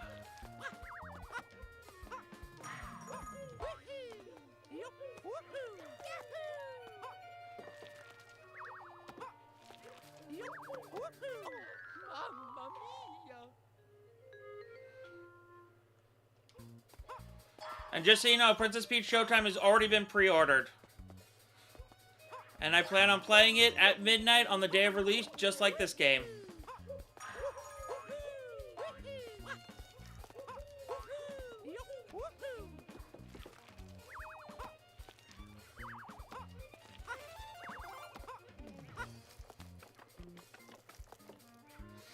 Yeah, I don't know either, honestly. I'm very, like, skeptical, but at the same time, I'm excited.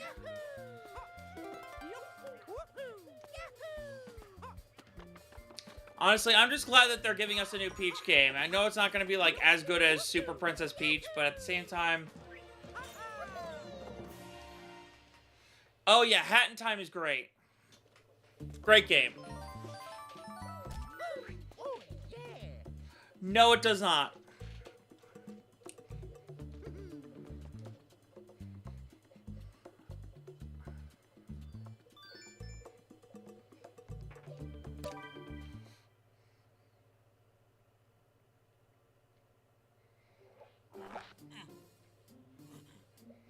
Here we go!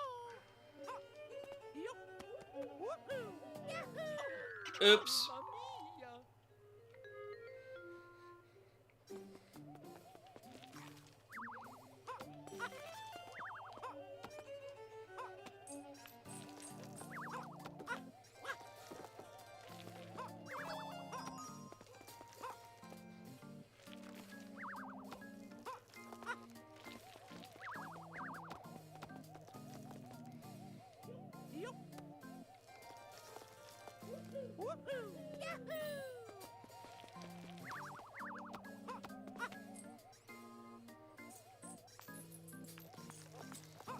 Woohoo!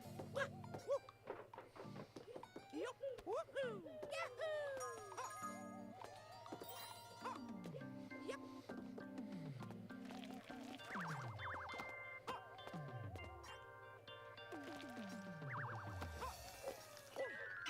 Mamma mia! Yup. Woohoo!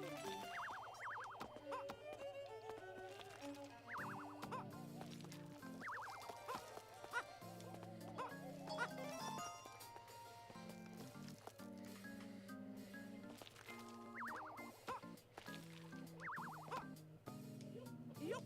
Woohoo! Yahoo!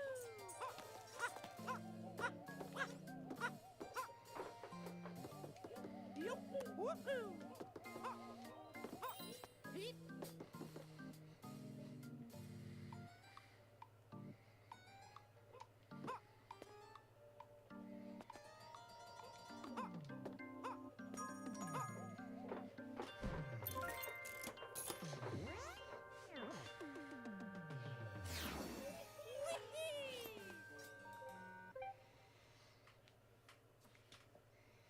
Openly trans? I don't know, but I always assumed Samus was trans.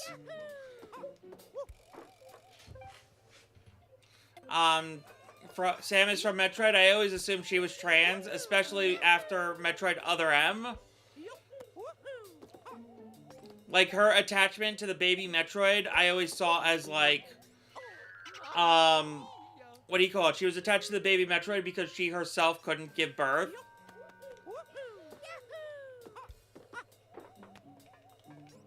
And the reason why she was, like, so desperate for Adam Malkovich's approval was because he was the only officer in the army, like, her father figure, who actually, like, respected her gender identity in a very masculine, profession.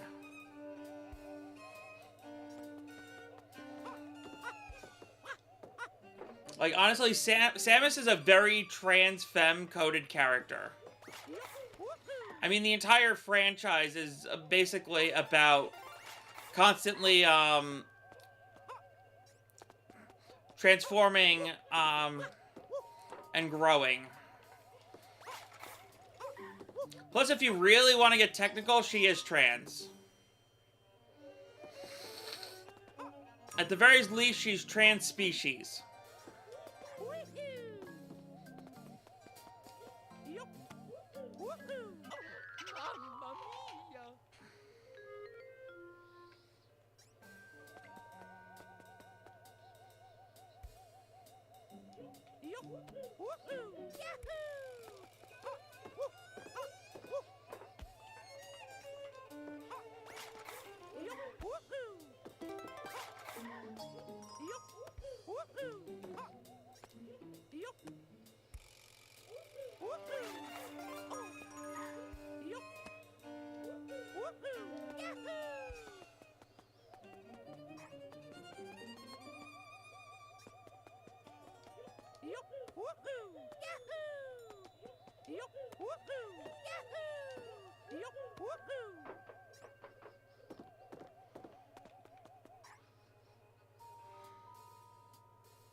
Yeah, it's honestly, like, the biggest reason why I have a soft spot for Metroid Other M.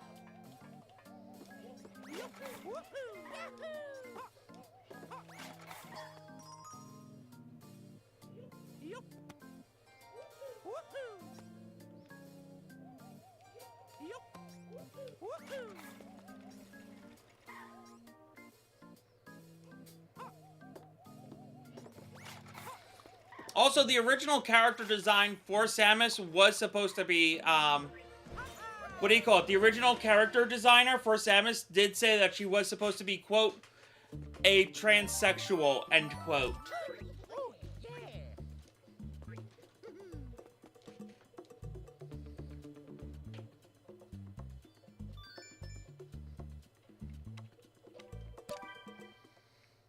I mean, her entire existence is all about defying gender roles in video games.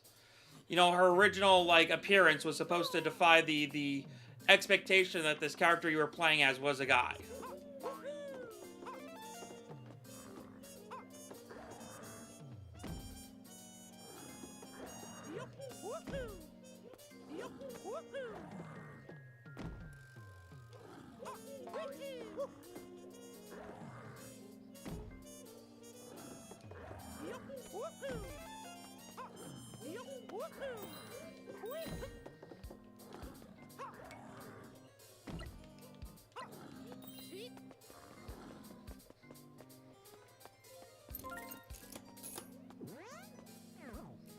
And yeah, Metroid Other M, you know, a lot of the story issues people have with Metroid Other M makes so much more sense when you look at it through the lens of Samus as a trans woman.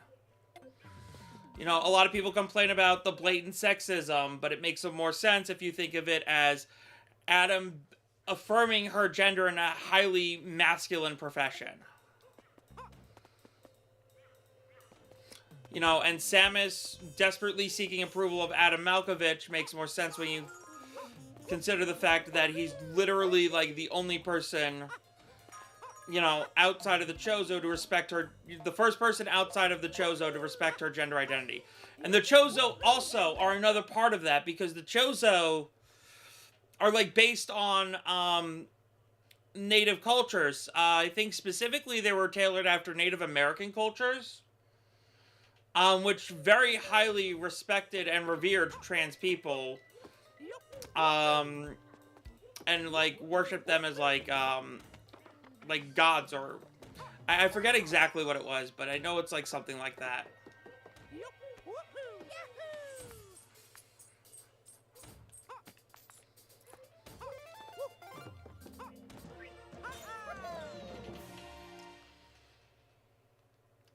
You know, and even then, if you look past the gender, even then, like, if you actually look at the canon of the game, Samus is trans species because she does, like, transition between one species and another.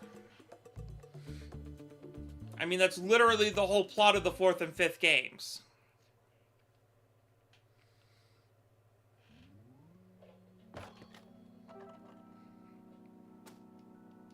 Here we go. Yup, woohoo. Yahoo. Yup, woohoo. Woohoo. Woohoo.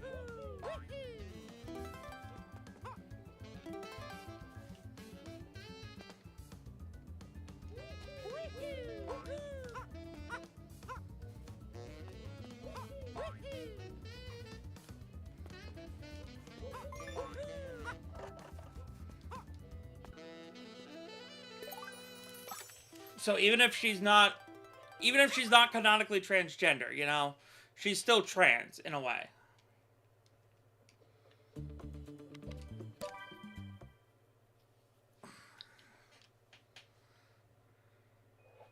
Here we go.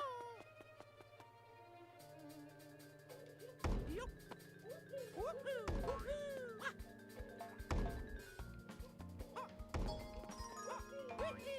Yup. Woohoo. Yup. Woohoo. Woohoo. Yeah, her species is human. She was human who was raised by the Chozo after, what do you call it? She was raised by the Chozo after her parents were killed by Ridley. And the Chozo actually, even then, like, even before that, like, even before, like, the DNA transplant she got at the beginning of Metroid 4, growing up with the Chozo, they transplanted their own DNA into her as well. So even then she was, like, trans species. Like, it's literally her origin story. Yup. Woohoo.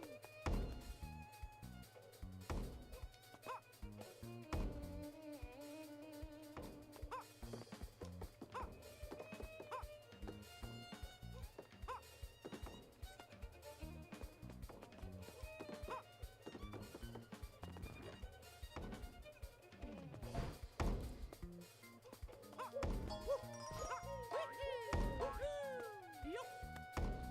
Woohoo.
Yes, that I do know.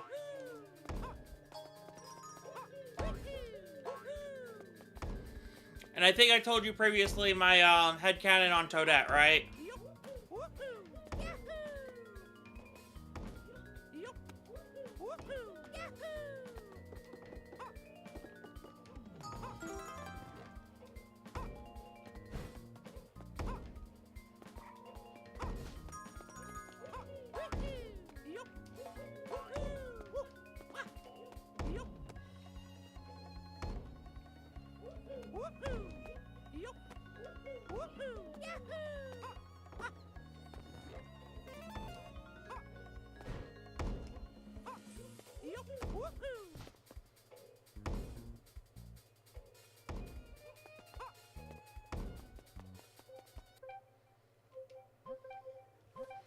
Alright, redo this.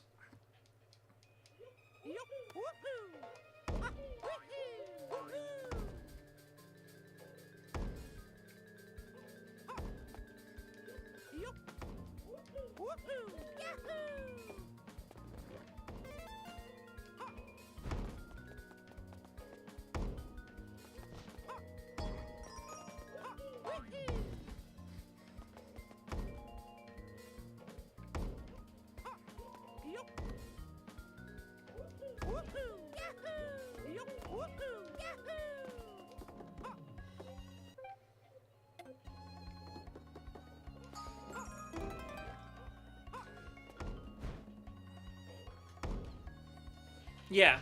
And again, the fact that the Bowsette meme was a thing for a while means that a lot of people agree on my headcanon that the Super Crown power-up is basically hormone therapy.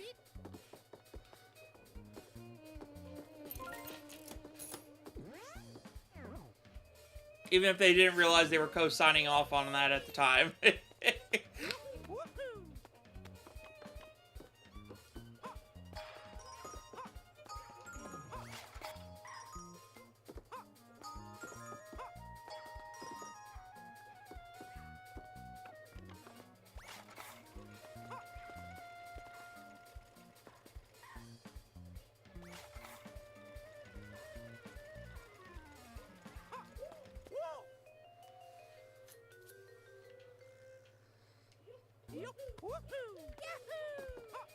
Like, I don't headcanon things as trans without reason, you know? Like, like, if things seem trans, I'll place them in the allegory category.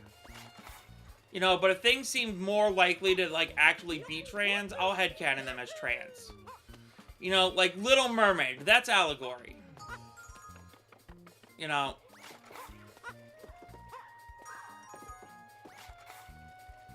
Erica from Erica 7, that's allegory.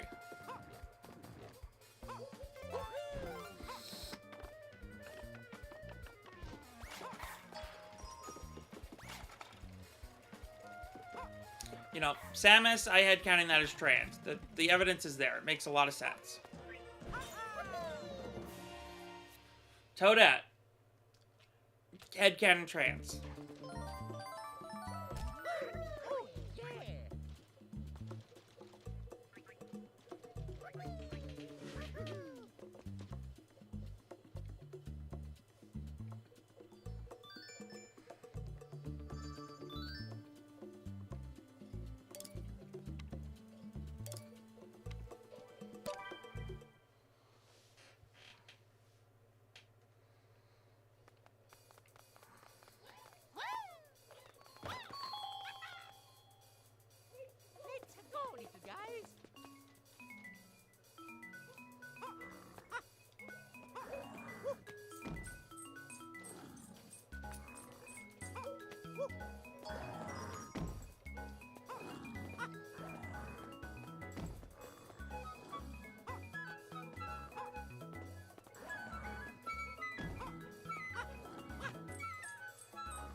So, about that. Matt Pat of Game Theory did a theory a while back about the Toad hierarchy, right? That if Toadette becoming a Peachette is how Princess Peach became, like if Princess Toadstool was in fact once a toad herself, right? Then that means that she would have also have once been, you know, like she would have been a toad. And all toads are gender fluid. So by that logic, she would technically fall under that category. But that all depends on if she is human or if she is a toad that simply reached another level.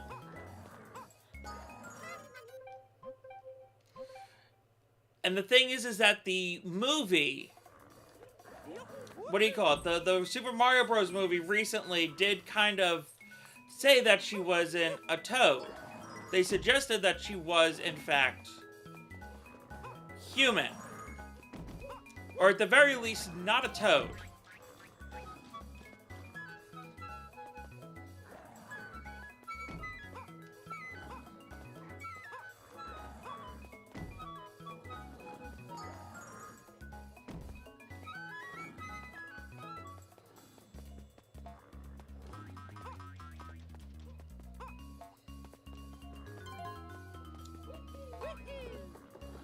Which could very well mean that, you know, that theory doesn't work.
Yeah. I like the jazzy sound as well. I know that there's a lot of jazzy sounds in the overall series.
Aces! I did it!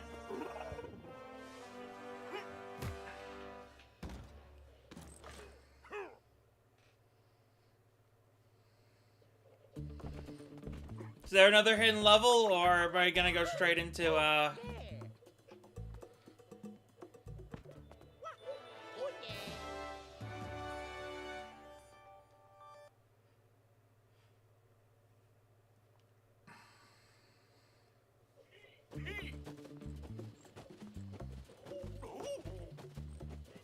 another hidden world? Oh, stop. Come back. Because the factory was next, right?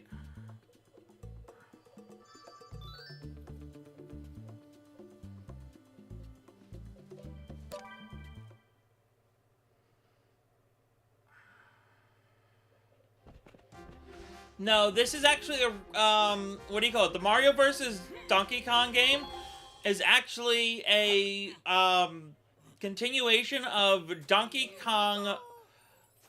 What is it? Donkey Kong 93, I think is what it's called. It's a Donkey Kong game that was made for the what do you call it? It was a Donkey Kong game on the Game Boy. Honestly, what I'm really hoping for is that you unlock the original Donkey Kong for the Game Boy when you beat the game. Like, that's honestly what I'm hoping for. Like, that's like a completion reward. The original Donkey Kong for the Game Boy. No!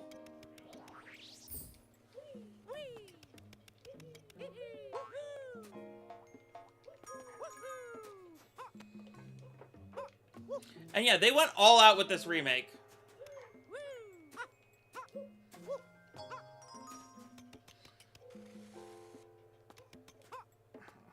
Because we got a freaking ice level now.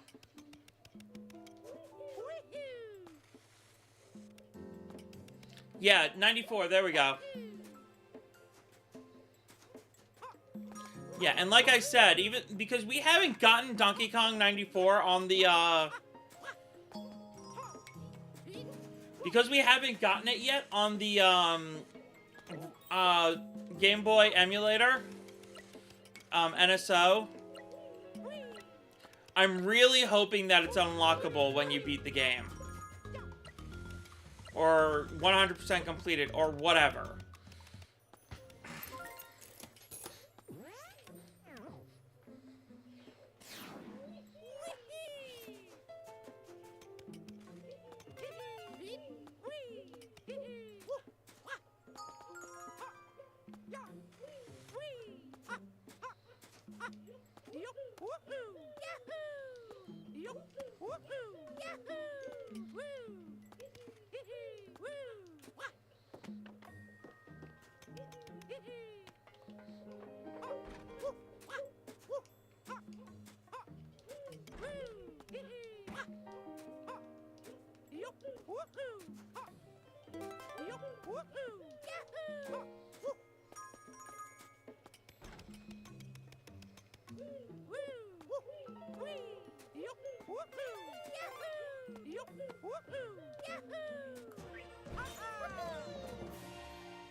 Oh, yeah.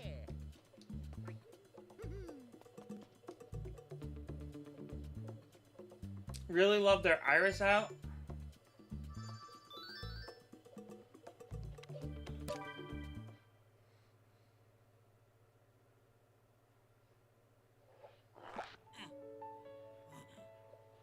Here we go. Yup. Woohoo.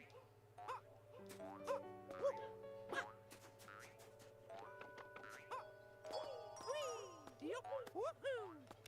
Woo. Yup. Woohoo.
Oh, you mean like their transition shot? Okay, I know what you mean now. Yep. You're talking about the type of transition shot.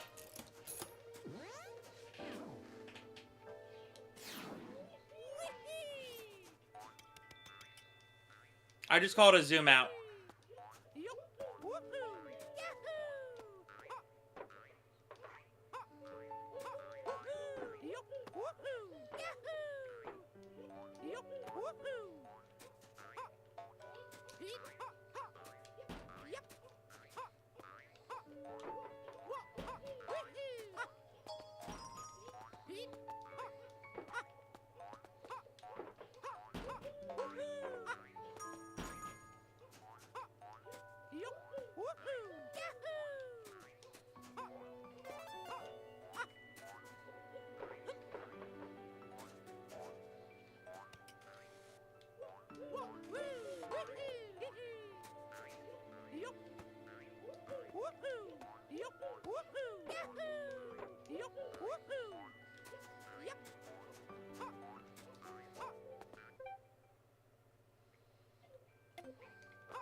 Honestly, if you want to talk, like, franchises that love overusing, like, transition shots, Star Wars and their swipe shots. Like, watch the prequel movies, and you'll notice just, like, every single transition is a swipe. It is ridiculous. And once you notice it, you can't unnotice it.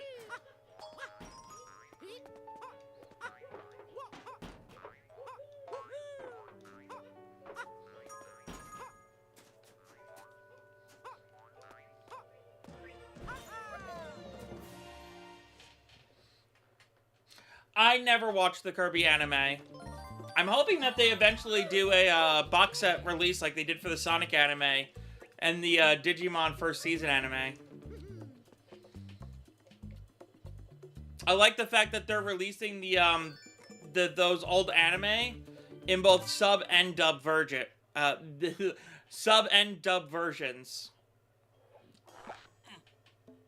I mean, I love, that they're doing different box sets because of the fact that, they're differently edited. But still, I like the fact that they're, like, actually, like, taking the time to release, like, the original dub versions and then also releasing the original Japanese versions.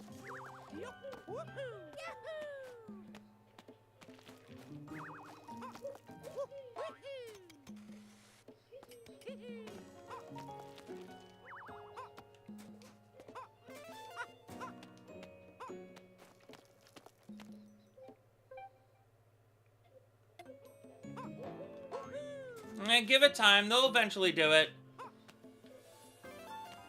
I think the company that's been doing these releases is currently releasing one of the Japanese dubs for Metabot Spirits, I think it's what it's called. I think it's like one of the seasons of Metabots we never got here in the US. I honestly can't wait until we get a Blu-ray box set of Digimon Tamers, my absolute favorite season of Digimon.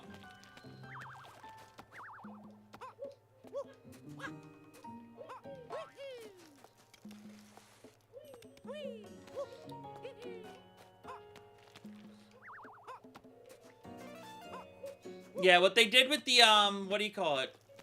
When they did the release for the English dub Blu-ray box set of Digimon Season 1, Digimon Adventure, they actually managed to find the original... They managed to find the original, like, what do you call it?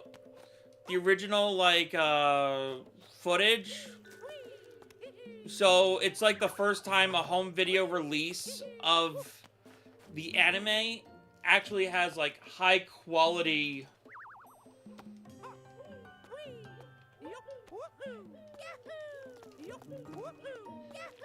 actually has like high quality image.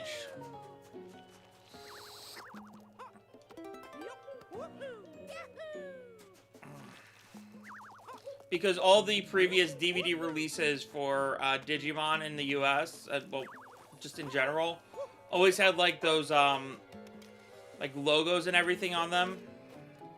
Like you could tell like they had the YTV thing in the corner. Because they couldn't like, they didn't have like the original footage to work with.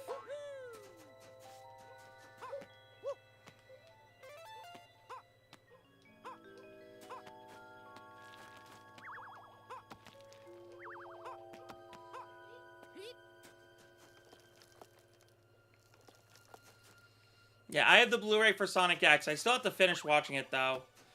I'm on, like, the last season.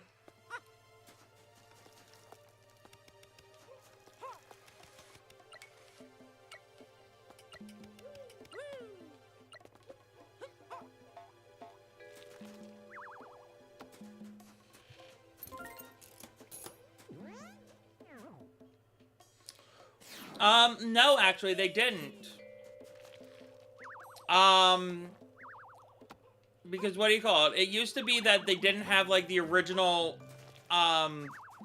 video files, but they actually, Toei Animation found the original, animation files that they used way back when, so they actually used those, for the Blu-ray release. And then they, a couple months later... Yeah, that's the one I'm on. And then a couple months later, they went ahead and released the same exact box set, but this time with English, with Japanese dub English subtitles. So it was the,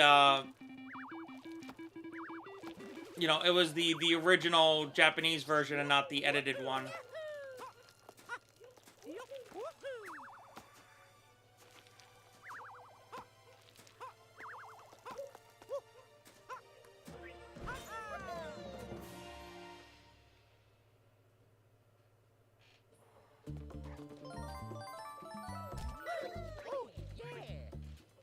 I think it's Toei. Is it Toei or is it Samba? I forget who owns the rights to Digimon.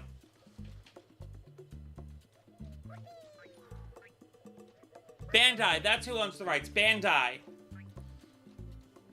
How can I forget that? Bandai is the one who found the original footage. But yeah, I just want them to do Digimon Tamers, because that's my favorite season.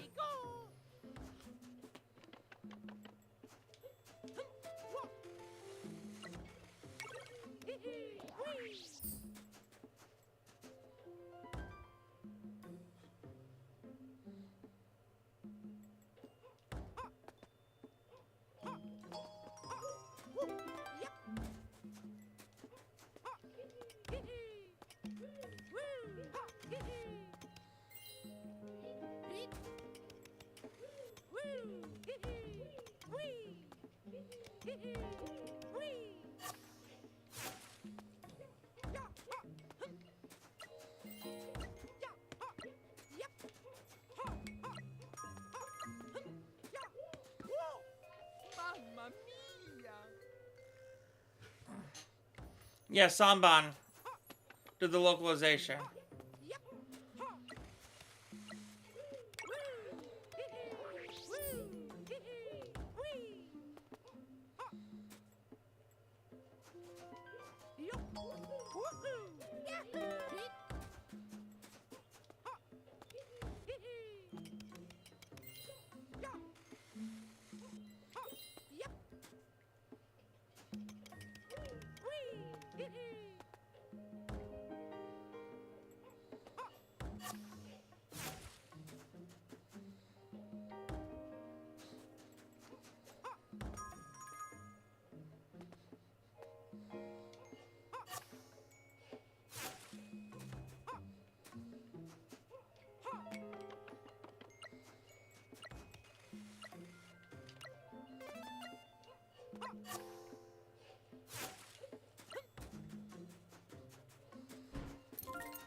I dropped out after Digimon Tamers. Yup. Woohoo. Woohoo. Woo. Hee-hee. Yup. Woo. Hee-hee. But to be fair, Digimon Tamers was like the best season, so. Whee.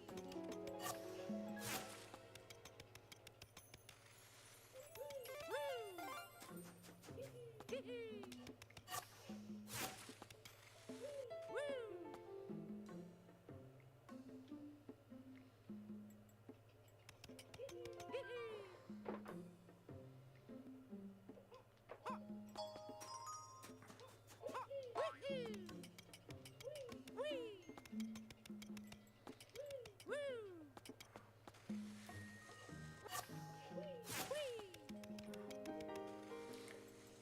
Hee-hee.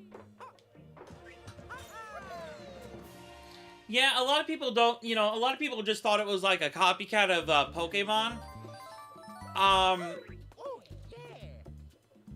But in reality, what it was is that it was I mean, it kind of was, but it kind of wasn't, because it was its own, like, thing. It was basically, like, the first... It was, like, the first notable isekai.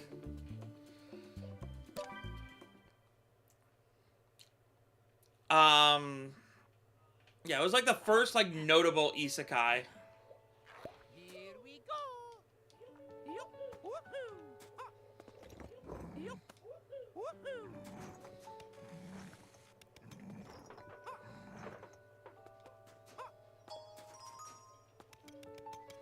And then you had, what do you call it?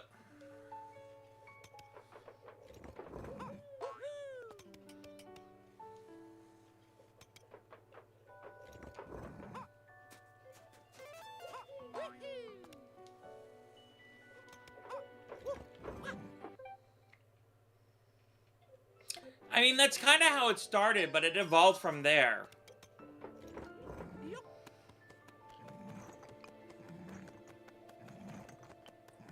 You know, and honestly, some of the designs were pretty awesome. As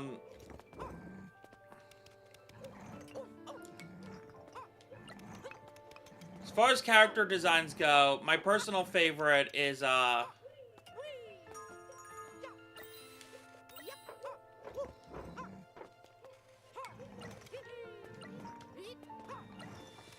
what do you call it? There's this, Lilymon is, like, one of my favorite, Digimon designs. It's basically a giant plate fairy, and it's adorable.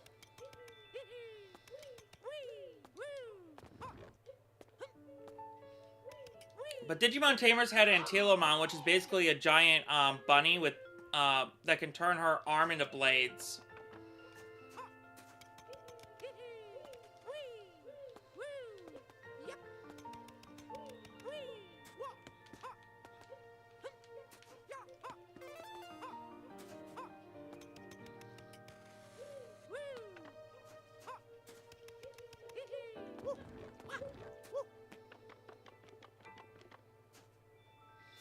Oh, Renamon.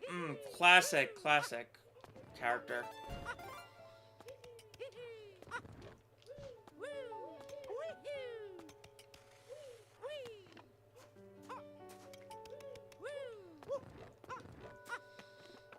Yeah, that whole season of Digimon is by far my favorite. I also feel like every Digimon season has a couple of tropes that they love to do. Every season of Digimon loves to do the Death of Leomon trope and the Dark Digivolution trope, right? It's like two of their more common tropes that they try to do in like every single Digimon series. If Leomon ever shows up in a Digimon anime, don't get attached, is basically, like, the rule. Because Leomon does not last. So, you know, and I love the fact that Digimon Tamers, like, the arc that, like, they had an arc that incorporated both of them, and it's honestly, like, one of my favorite, Digimon arcs of, like, the entire franchise.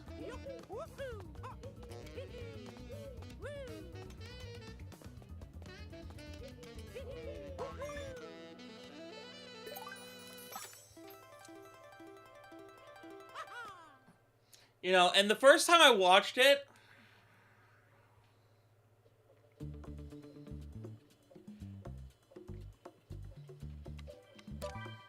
yeah, they did the, Digimon Adventure Tri-Film series, which was like a series of 6 movies that picked up from the ending of Digimon Adventure 2. And then they did Digimon Adventure, Last Evolution, which, got me crying so freaking hard. Mamma mia! But again, I still maintain that, like, what do you call it? Mamma mia! Oh, what was it?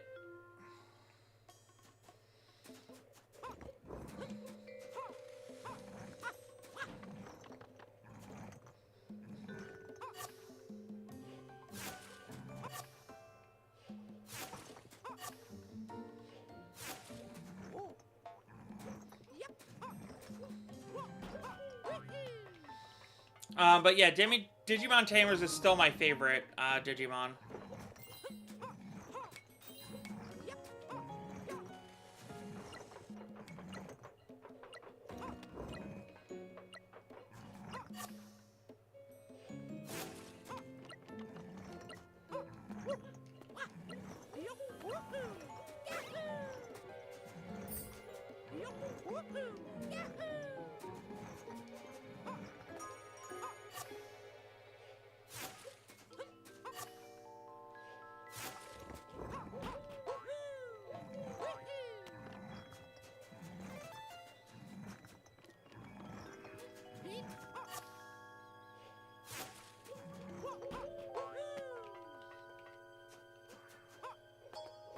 I can't wait until they do Digimon Tamers on Blu-ray. I'm so excited for that.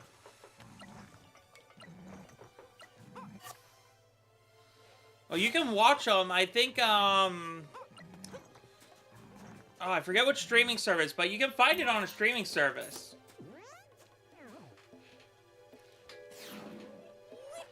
You know, you can watch them still. They're pretty good, too. Mamma mia!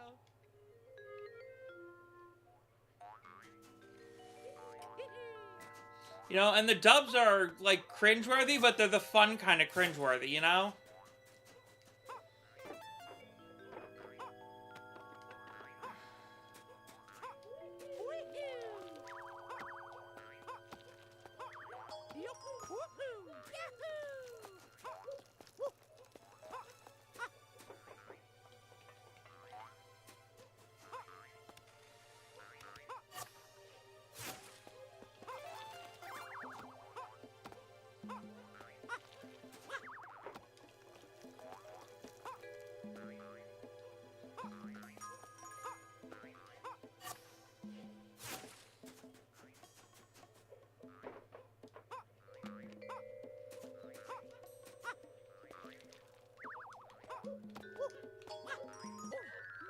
Mamma mia!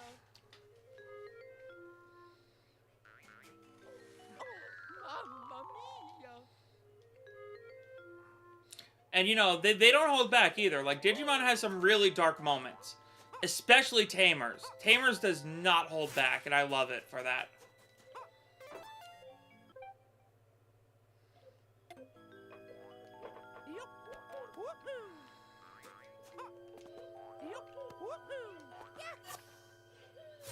Yeah.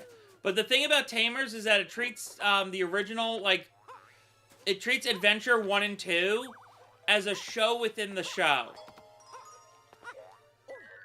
So if you're not familiar with Digimon Adventure and Digimon Adventure 2, you might not get, like, all the references that they're making to the, you know, to the original show.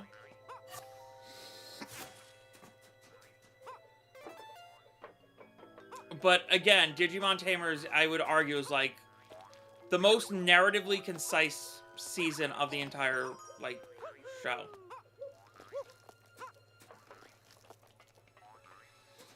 It's got some really good moments too.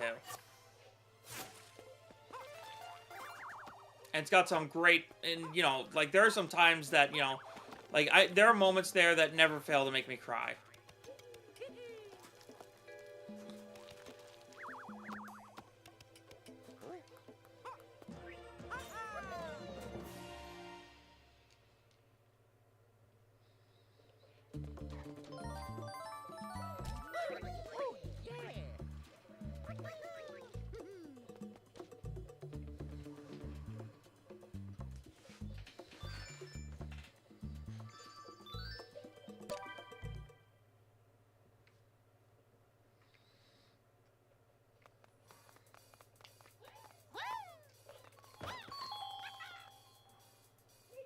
Let's go, little guys.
Yeah, part of me wants to say go straight to Digimon Tamers, but then another part of me wants to say watch Digimon Adventure 1 and 2 first, so that you can further appreciate Digimon Tamers. Because there are also some really good moments in Digimon Adventure 1 and 2. It's just that the structure of them is very different. Digimon Adventure very much like feels like it's broken up into very small arcs that feel very disjointed, while Digimon Adventure 2 has like two distinct storylines that feed into each other.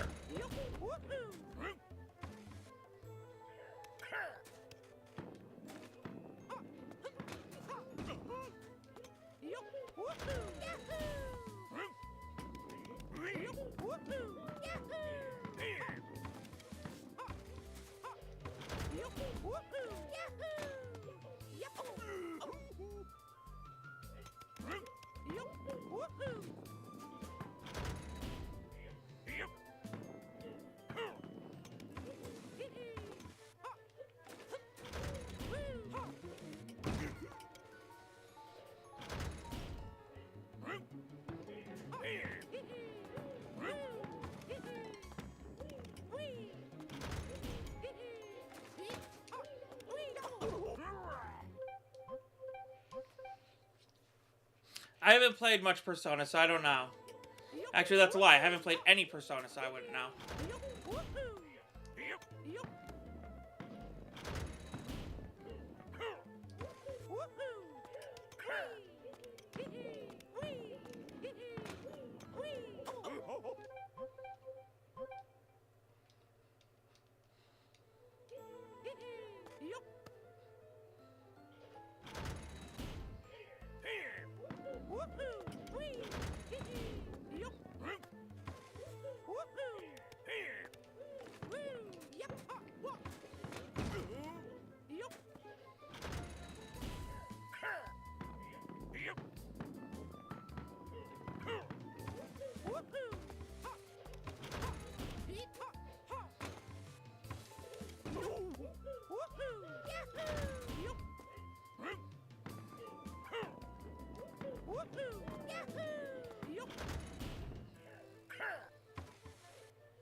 Ah!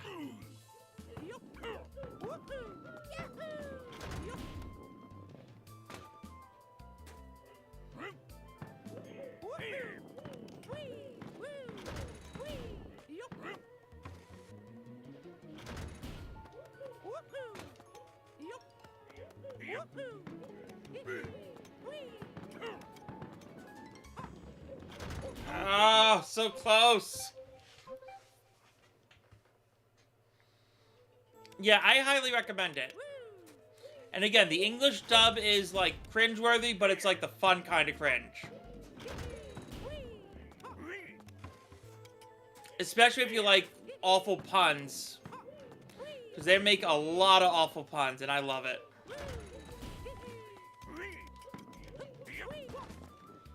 Come on.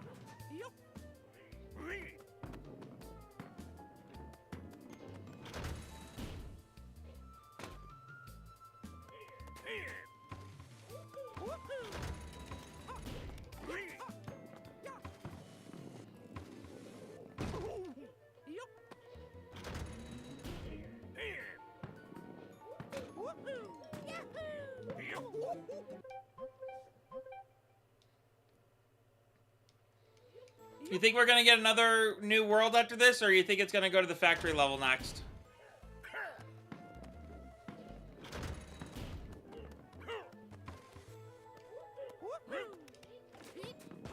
Ah.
Ow, no, no, no.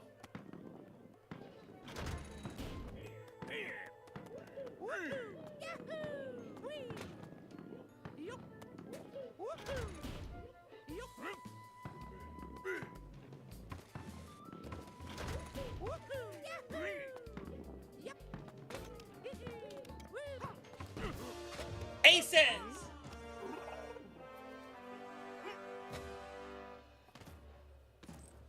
Oh, yeah. Oh, yeah.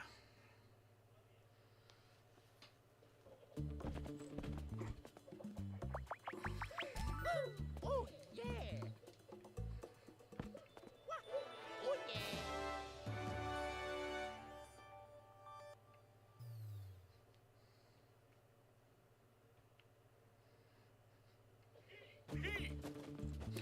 Oh, that's right. This level was before the factory level. I remember now. Oh, stop. Come back.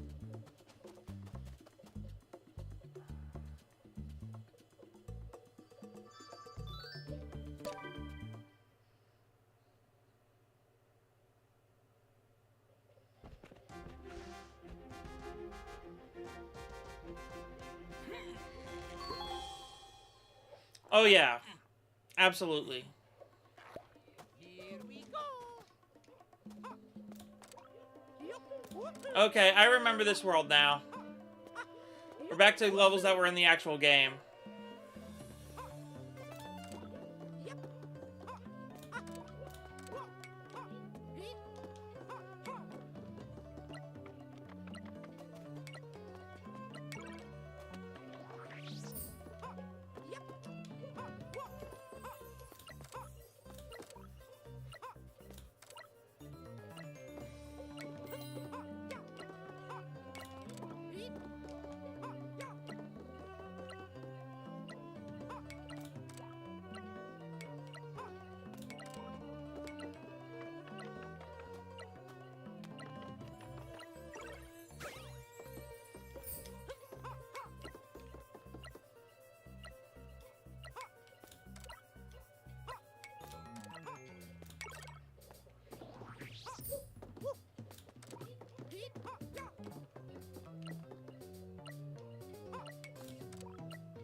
Mamma mia.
Oh,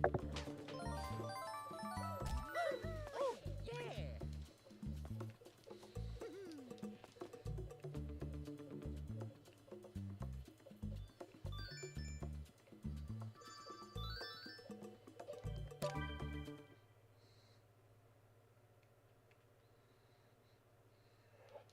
Here we go.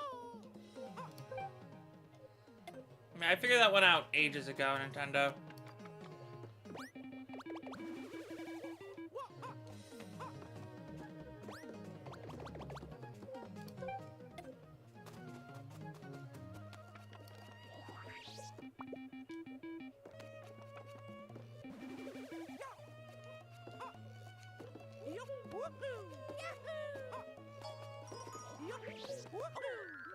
Mamma mia.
Alright.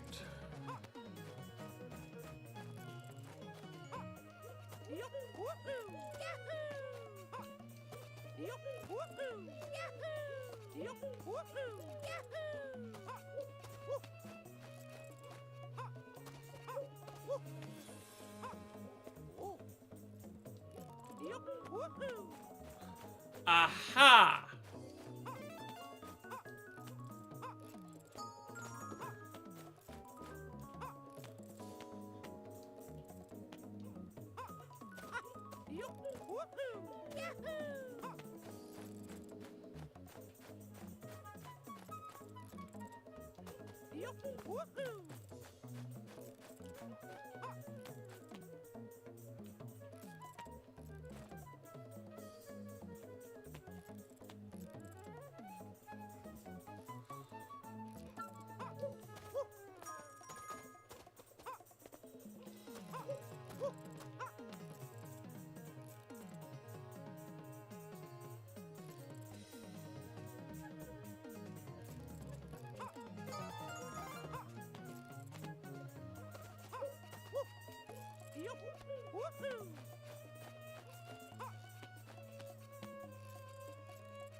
Aha, I get what I gotta do now.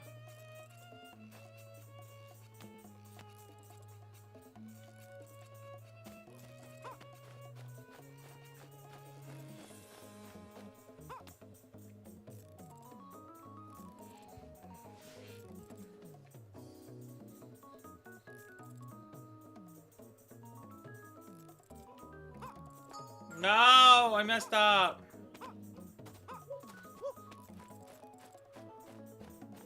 Oh, wait, I can just use that one over there.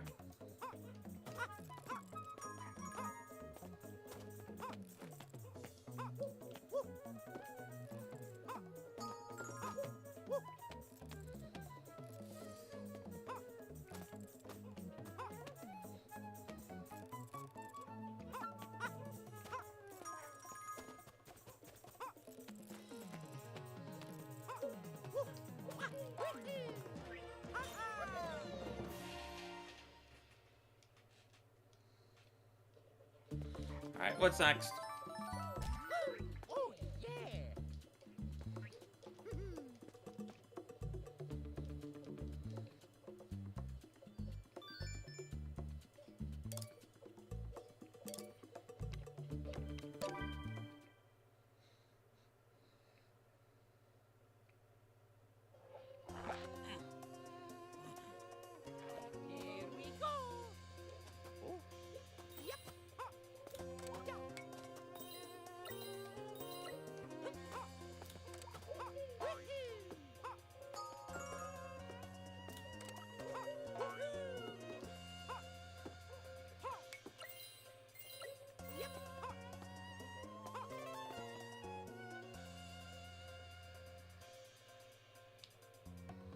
Aha, I see what I gotta do now. Okay.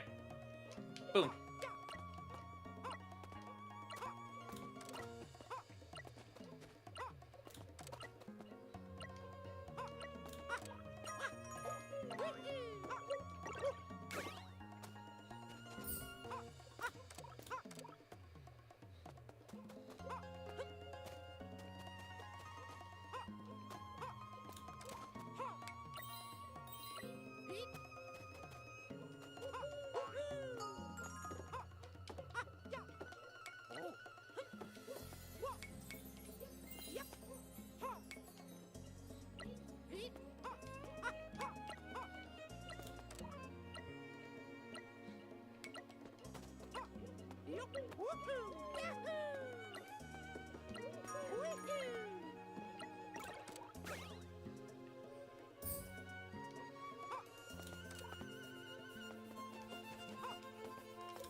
Okay, I think I get how I gotta do it now.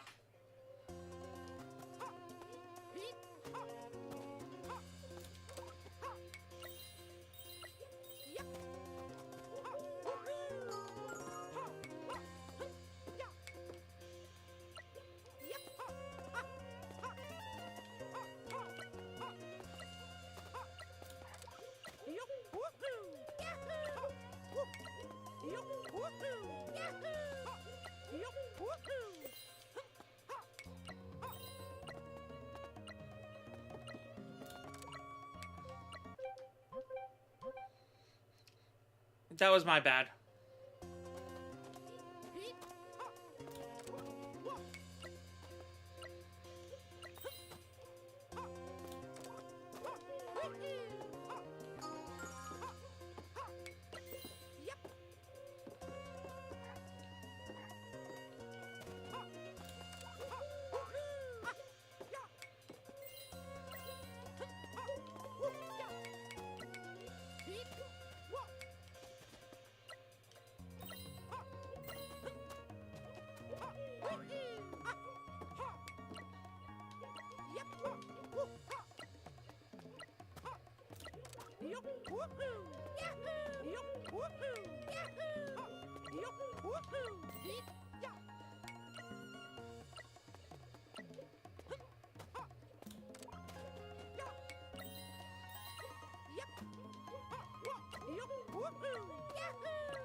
Aces! There we go. Ooh, that took a bit.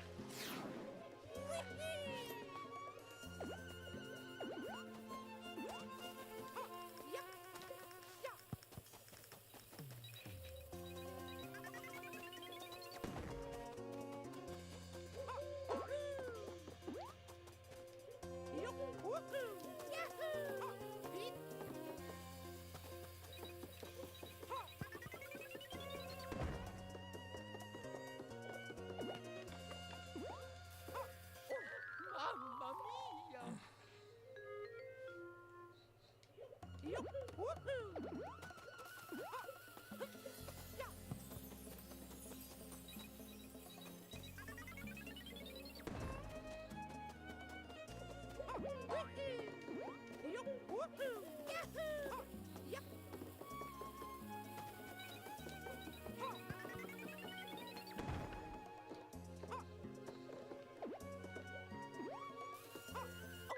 Mamma mia!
Aces.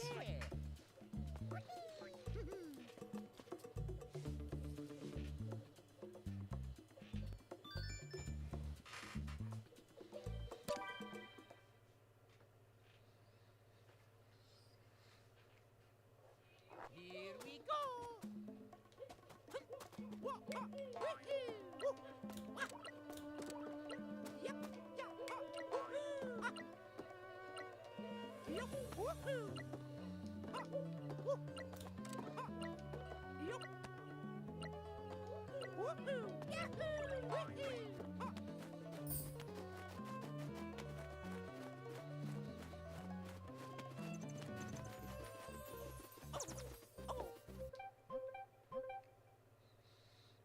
Okay.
Aces.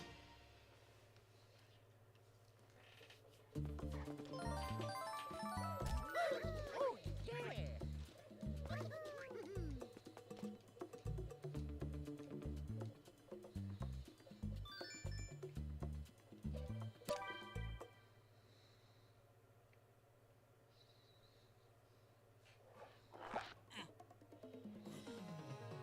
Here we go.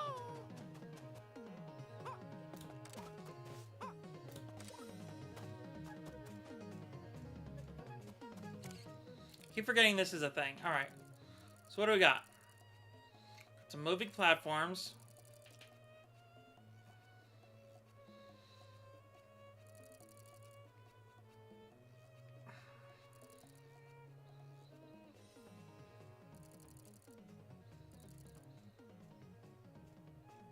Okay, pretty easy.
Mamma mia!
go!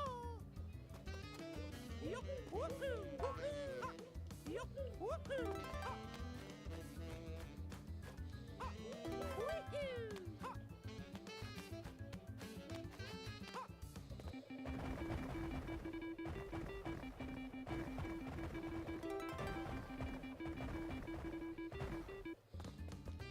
Yup, woohoo! Yahoo!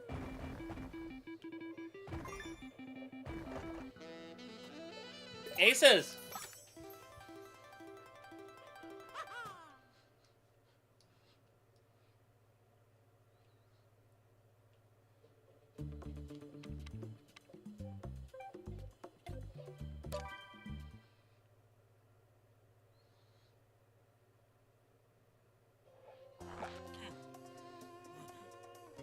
Here we go!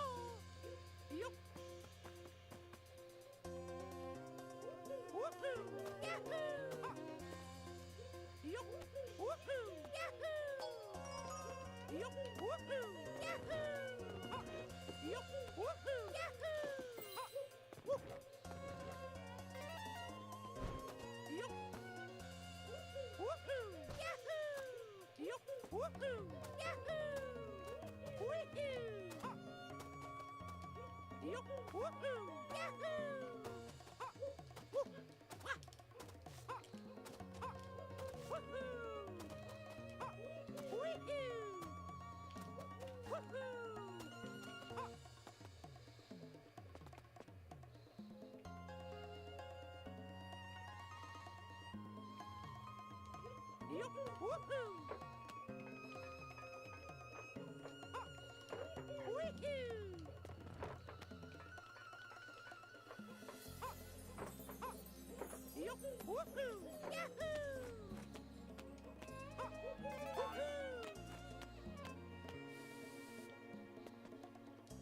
Yup, woohoo! Woohoo!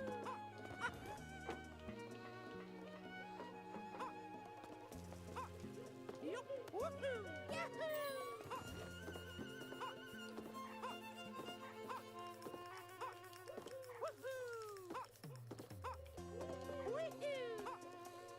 Woohoo! Yup, woohoo! Yahoo! Yup, woohoo! Yahoo!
Aces.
Yep.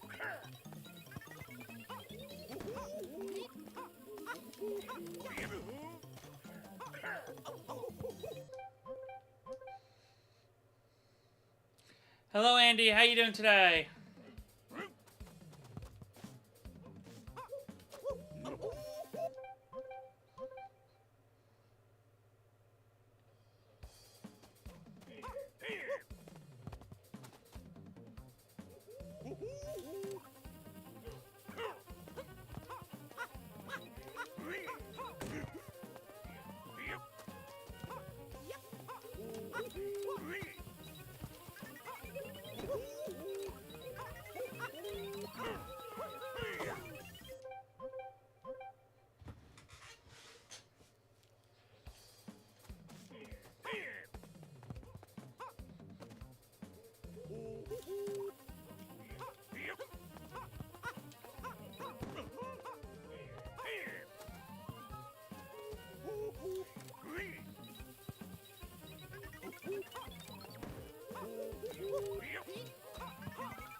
Yep.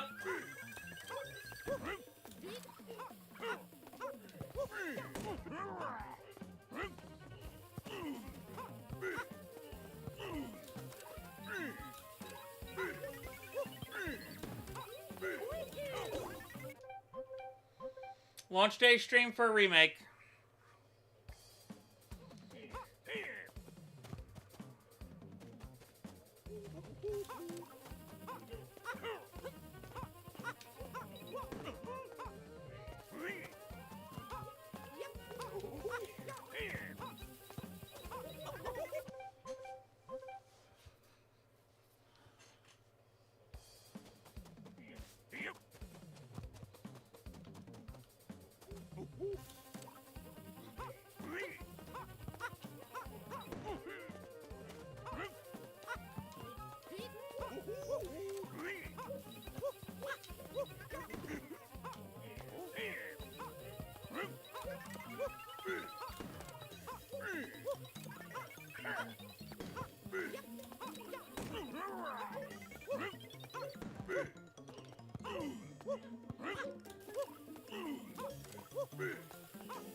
I will say, this remake has been a lot more packed than I thought it would be.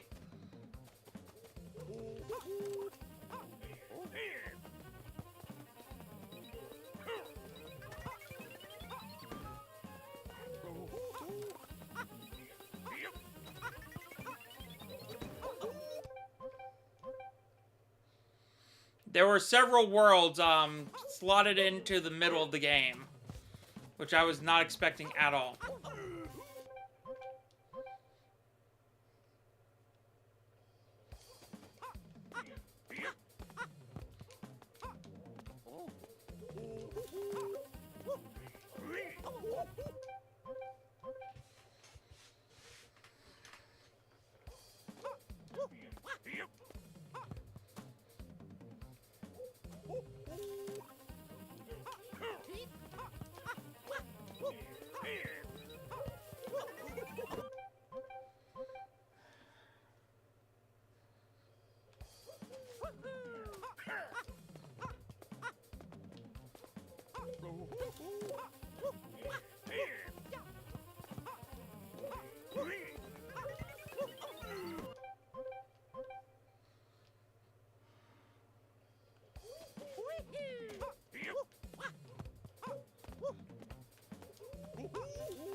Okay, I think I'm getting the hang of it now.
Aces, finally!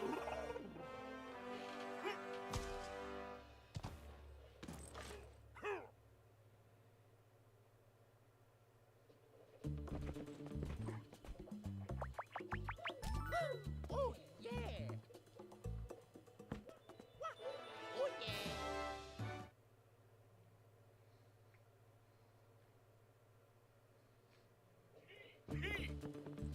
Another new level? Oh, stop. Come back.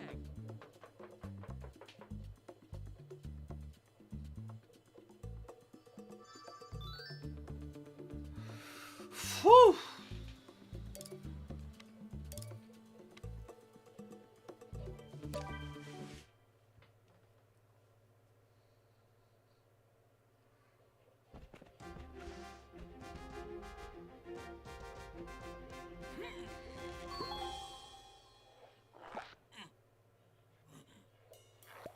Here we go. Oh, Mamma mia. okay, that's a thing.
Oops.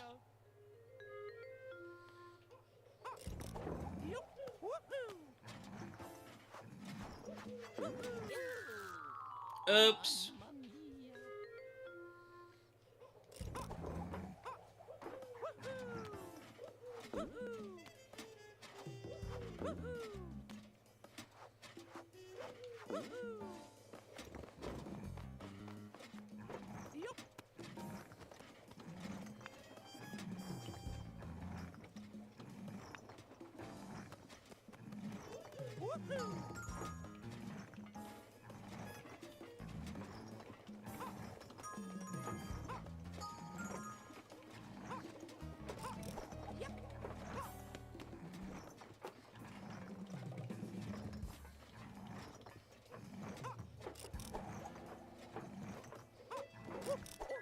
Mamma mia!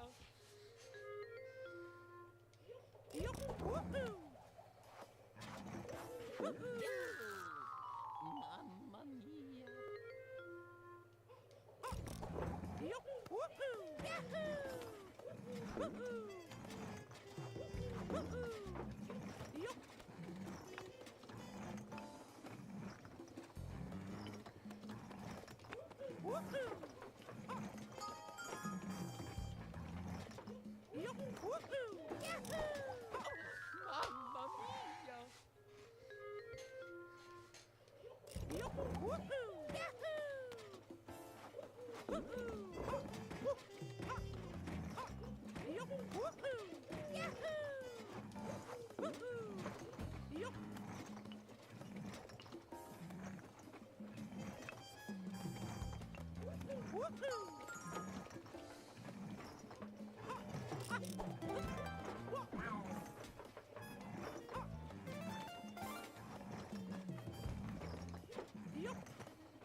Oh yeah!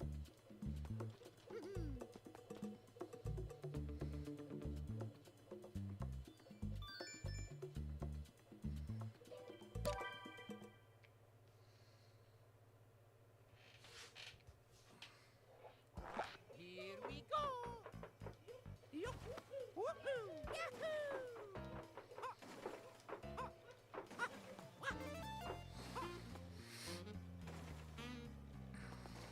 Woohoo! Yahoo! Woohoo! Yahoo!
Yahoo! Woohoo!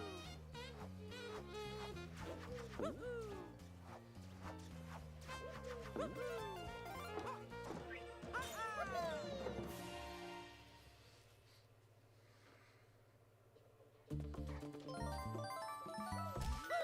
Oh, yeah!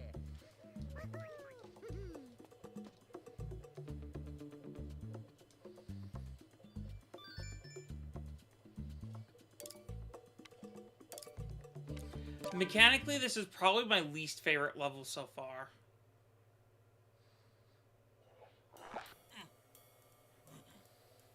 Here we go!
Woohoo! Yahoo!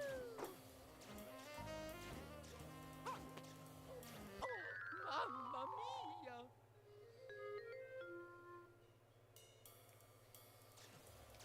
Yup! Woohoo! Yup! Woohoo!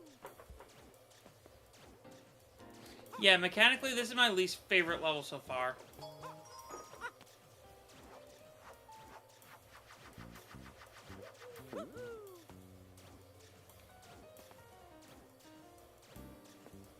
Or least favorite world.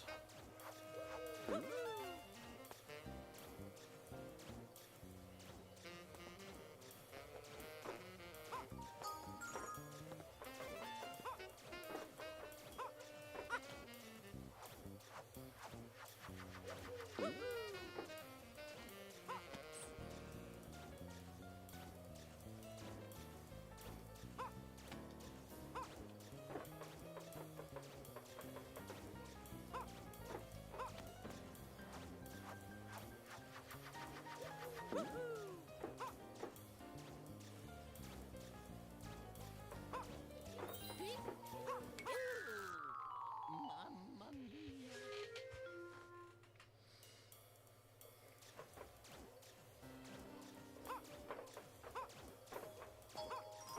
Yup! Woohoo! Woohoo!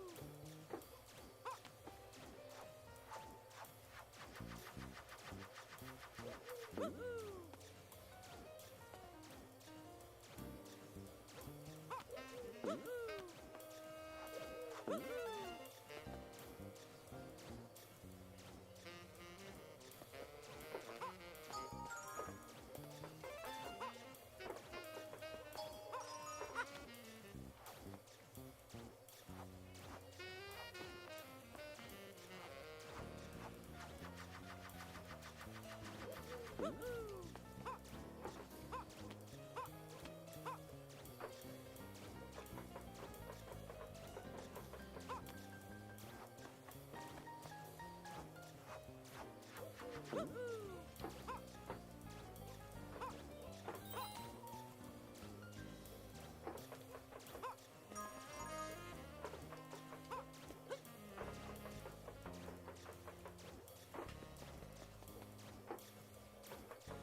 Ow! Oof.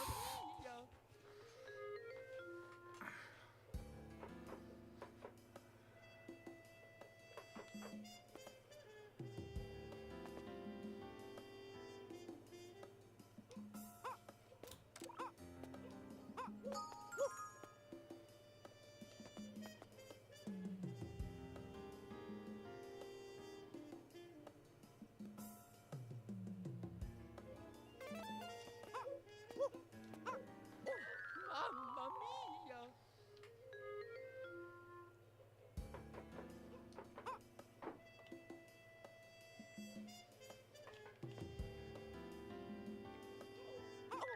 Mamma mia! Okay, that one was on me.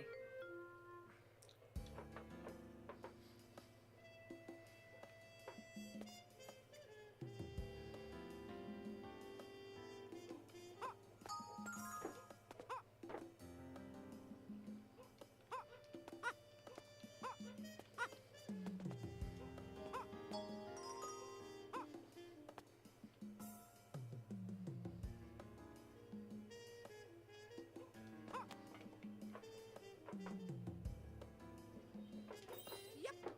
Whoa. Eat.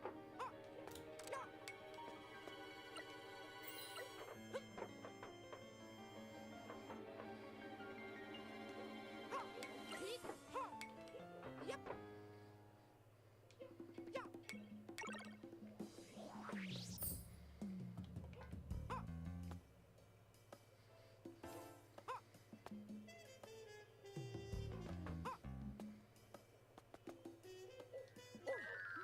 Mamma mia!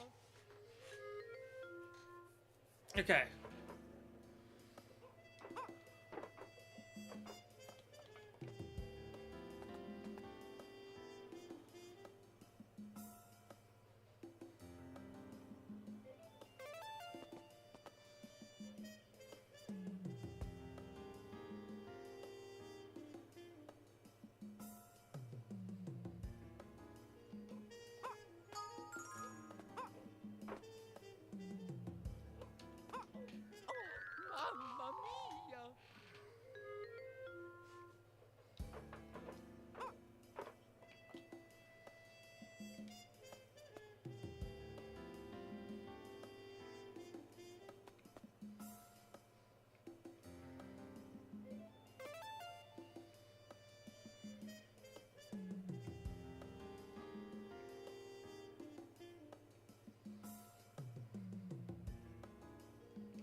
Oh, I'm a dumbass.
Yeah, alright, that's what I get for trying to get the stupid life.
Whew. Oh, I do not like this world.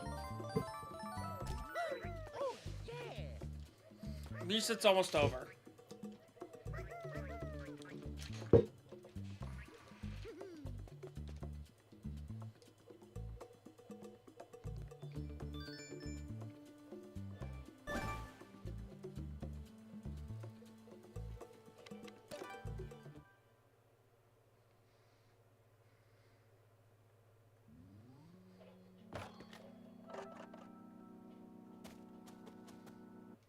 Here we go.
Yeah, I should have seen that coming.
Okay, that wasn't so bad. Now, what's the second half got in store for me? Because I know it's going to be brutal.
Have I mentioned I hate this world yet? Because I do. I hate this world.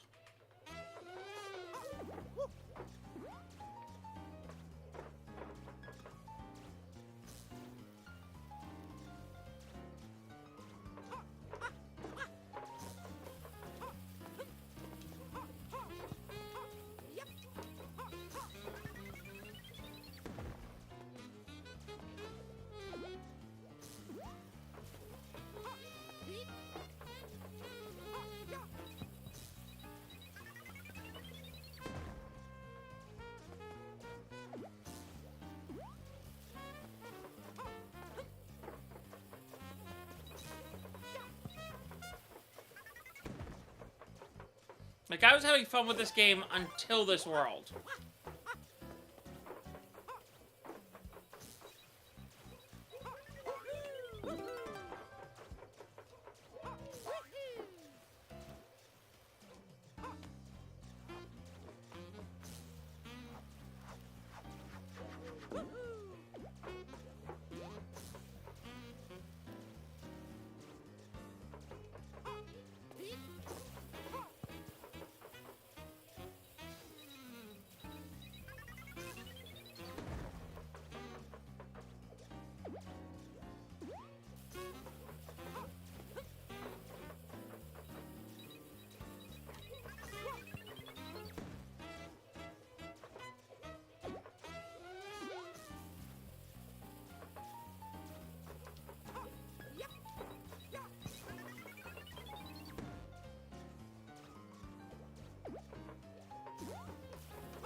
I hate this world. Mamma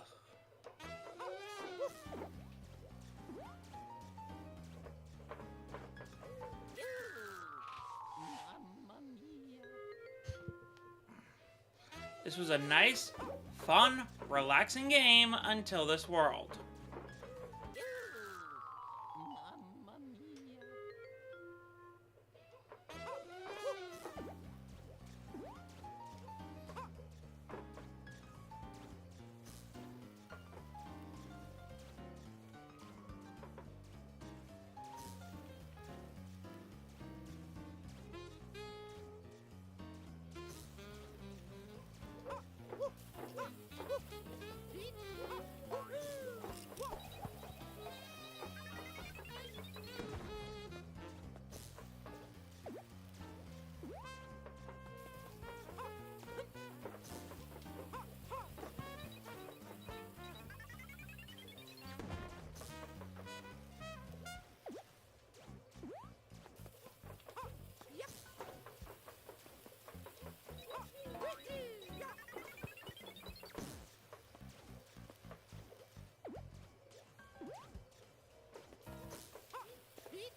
Like, this was just like an out of nowhere difficulty spike.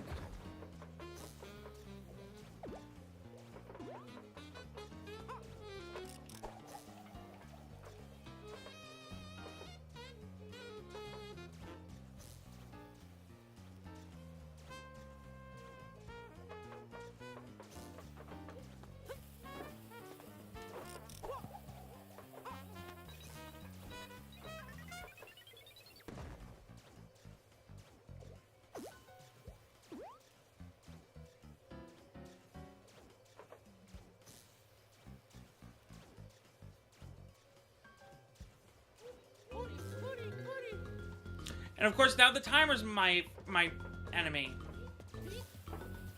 Oh,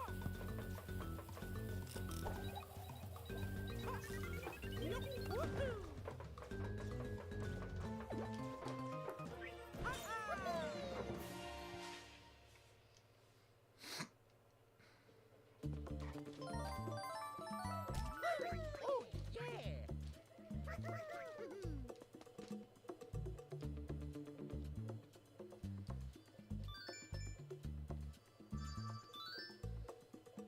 I'm going to hate this. I know it.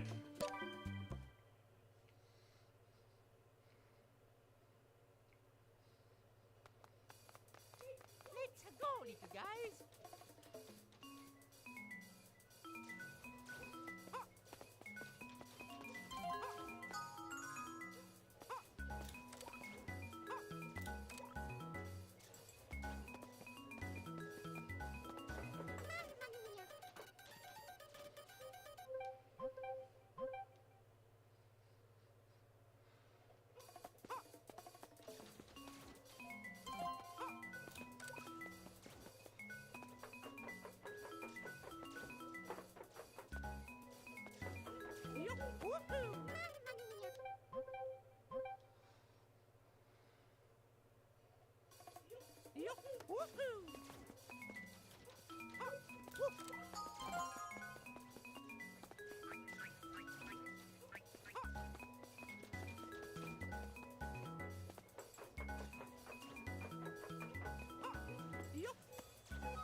Okay.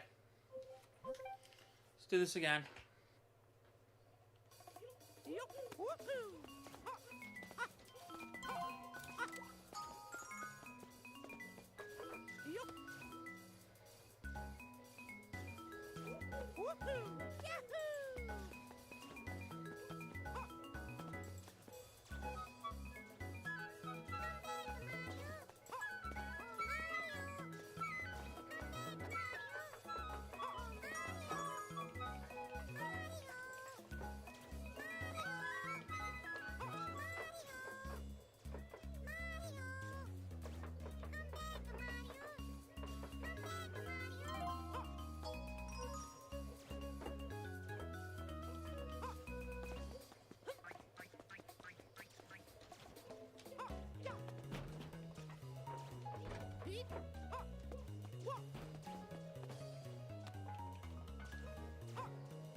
So wait, holding something protects you? That's good to know.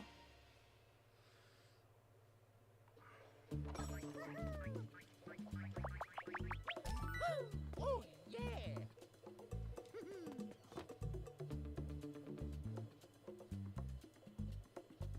Hello, Curtis. How you doing?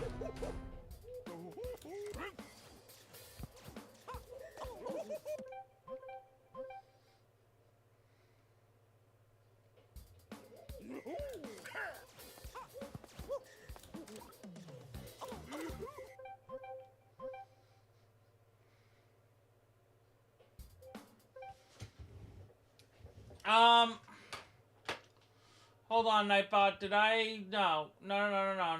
Nightbot, no. What'd you do?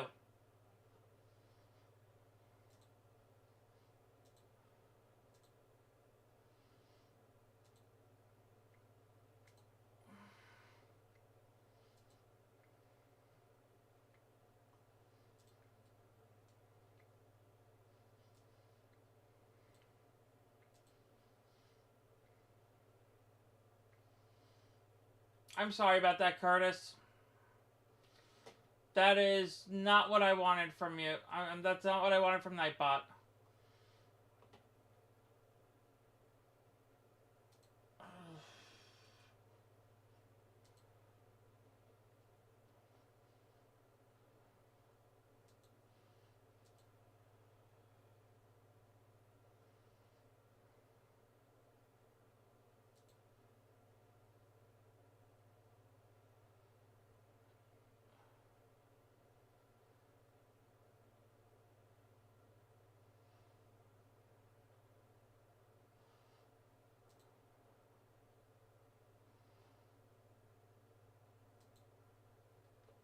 Hold on.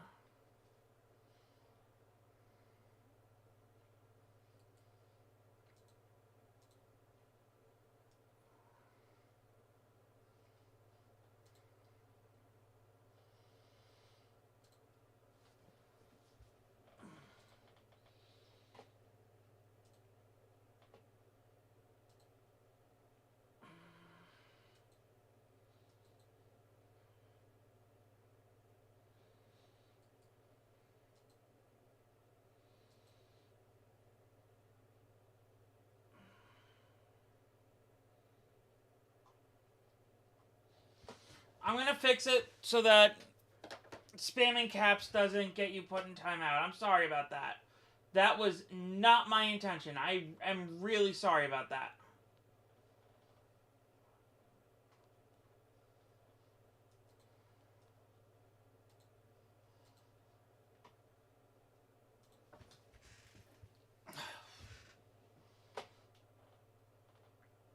Can't believe my bot would do that.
No, I'm gonna fix this right now, actually, because this is gonna bother me.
Alright, Curtis, if you're still there, I fixed it. And I'm sorry you had to deal with that.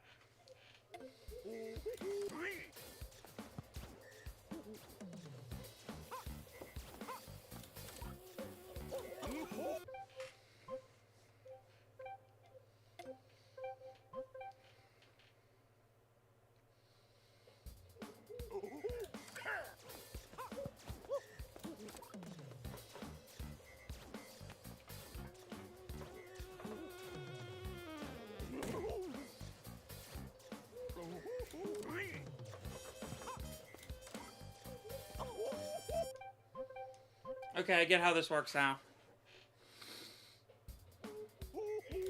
So this is a little too much visual stimulation.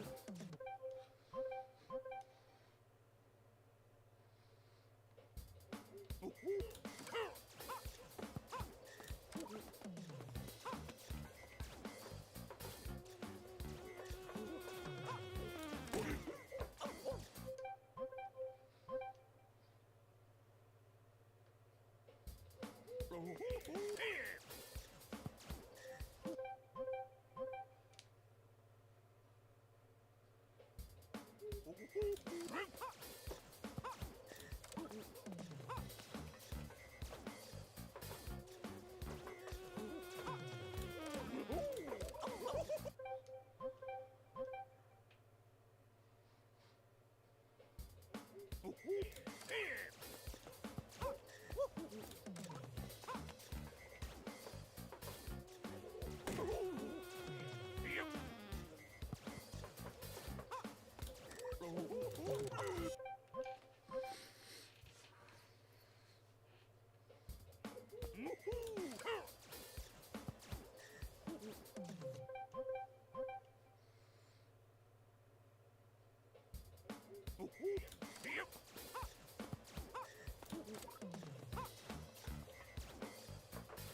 Oh, yeah.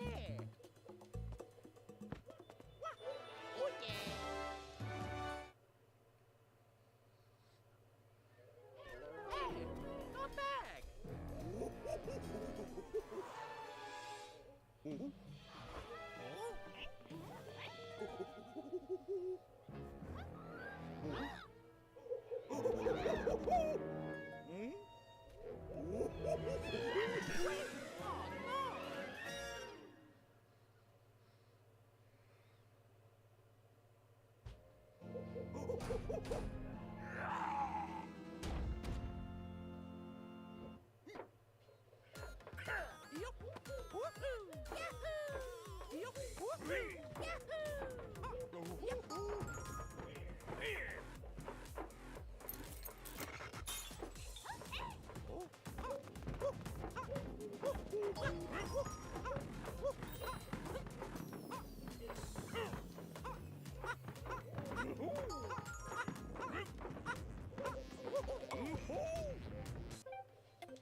dang it all.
Gosh dang it all.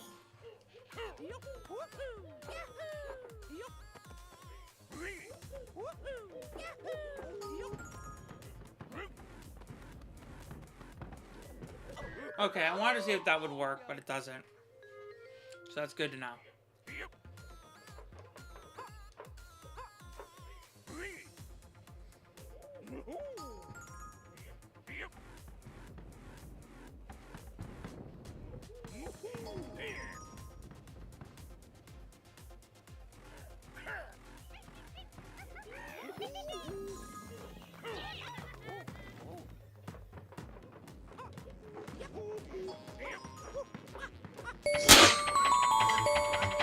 Oh!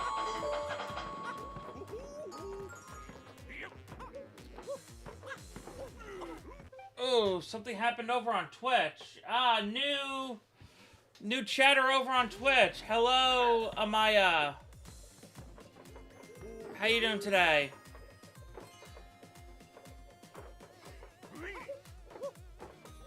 I'm doing good.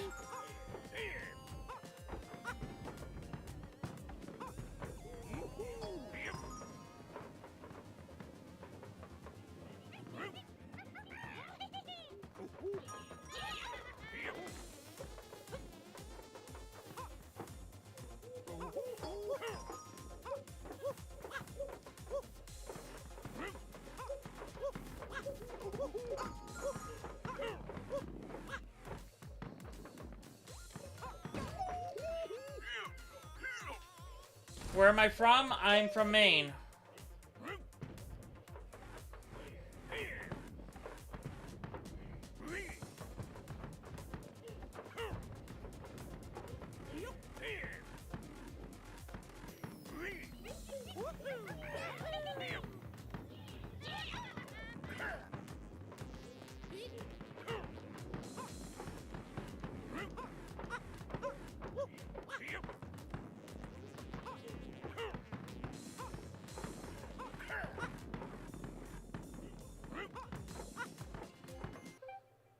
Sure, go ahead, ask.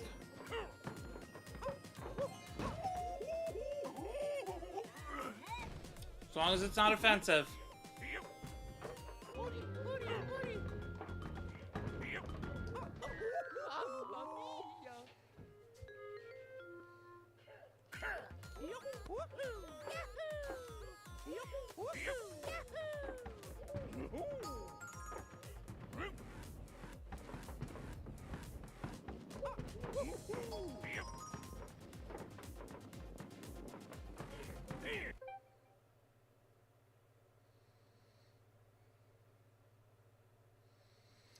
Which thing is shiny too much in the world?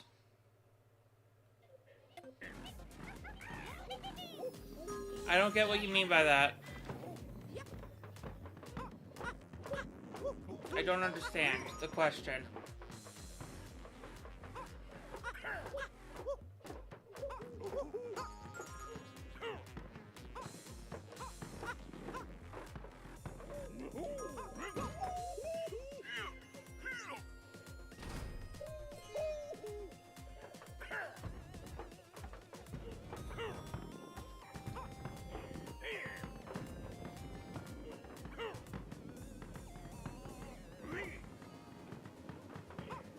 I guess? Not sure where you're going with this. You know, don't be offensive.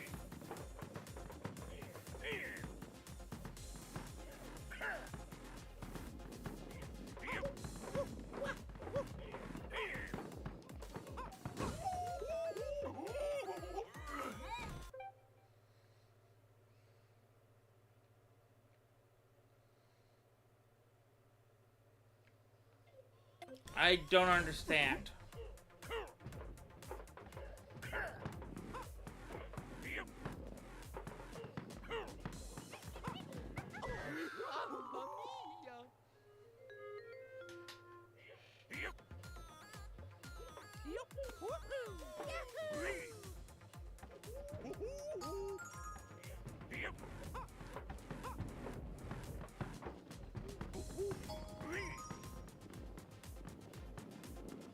Man, I'm just running through all the lives I stockpiled, huh?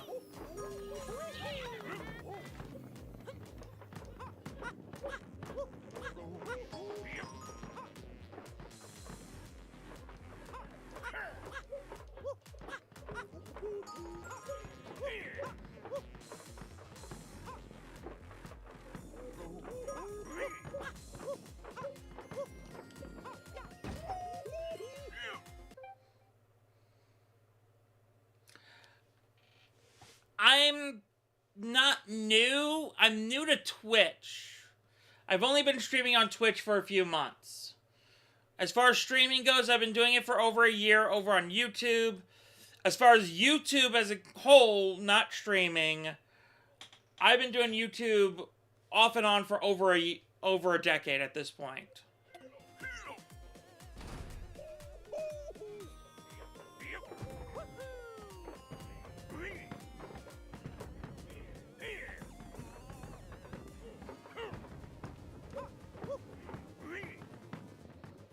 So yeah, streaming on Twitch is new. Like, past few months new.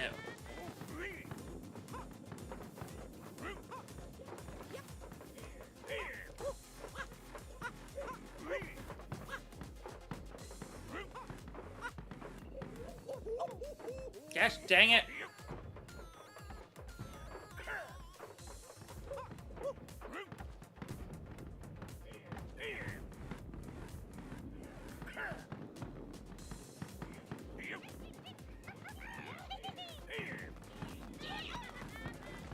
Go ahead, suggest something. I'm always open to suggestions.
Yeah, I'm slowly working on that.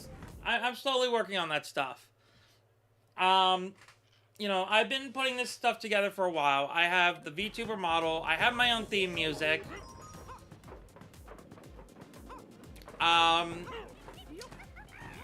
do have someone I'm gonna be, what do you call it? Someone is gonna be working on some stuff for me soon as far as, like, streaming assets are concerned. But I'm also holding off until I either make affiliate on Twitch. Like, I'm holding off on, like, major improvements until I make either Twitch affiliate or I get YouTube memberships. Like, those are the big holdouts. So, those two milestones, which I'm relatively close to at this point. And once I meet those milestones, I'm gonna invest in, streaming layout, graphics package, and then I'm also gonna be doing a emotes.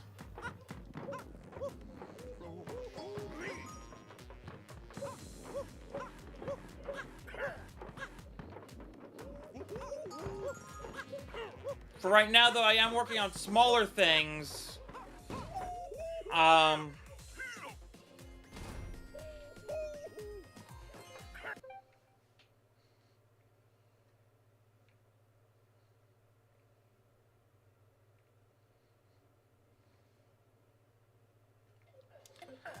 Not right now. Again, I'm holding off until I reach milestones before I even, before I start investing in that stuff. Right now, what I'm doing is I'm working on a bot.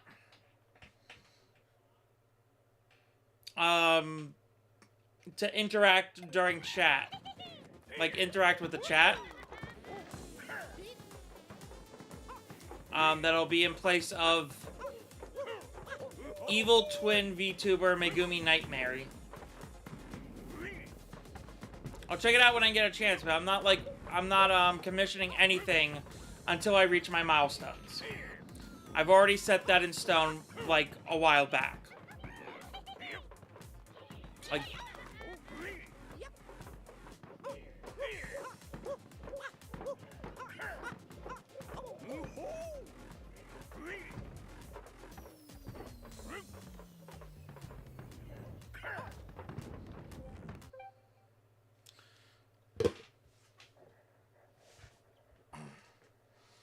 if you want, you can shoot me a DM over on social media.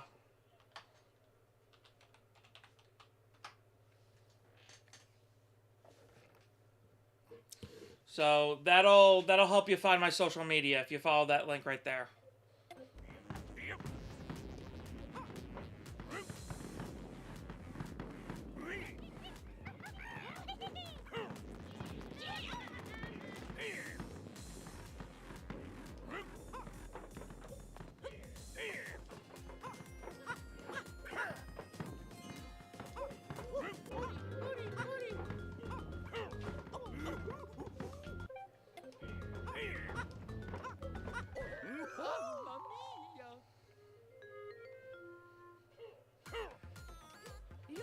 I don't look up people on Discord much. I don't add people on Discord unless I absolutely have to.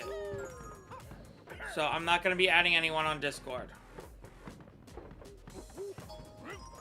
Twitter is the better option. Look me up on Twitter or Threads. Both can be found on the links.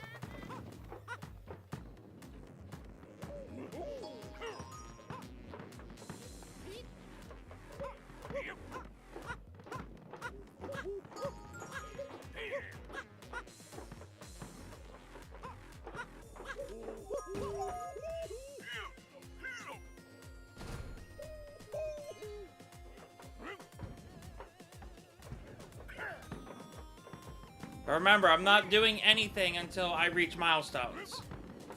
Twitch affiliate, YouTube memberships, those are the milestones I require before I do anything.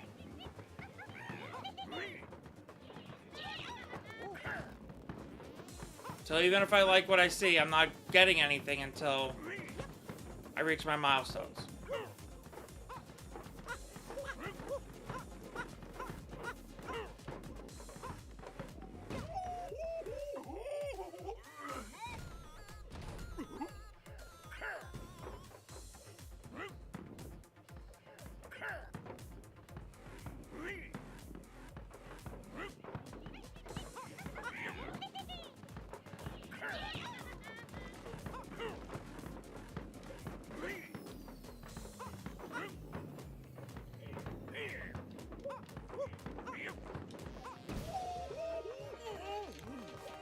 Aces! I did it!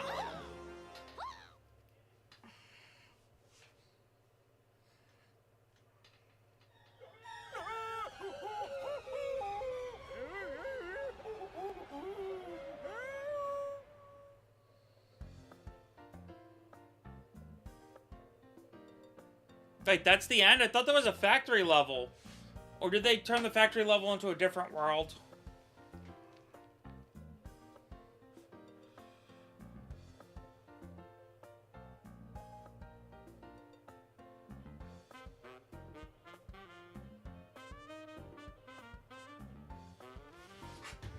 You know what? I gotta look it up.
Unlock time attack for levels.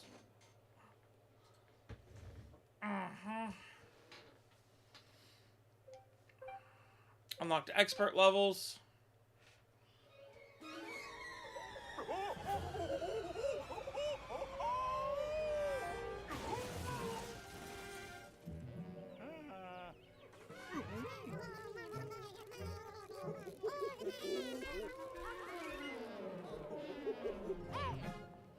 Stop! Stop!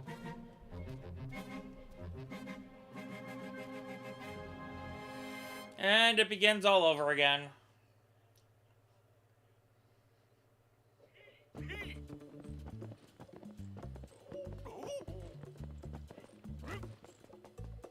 Mamma mia! Here we go again.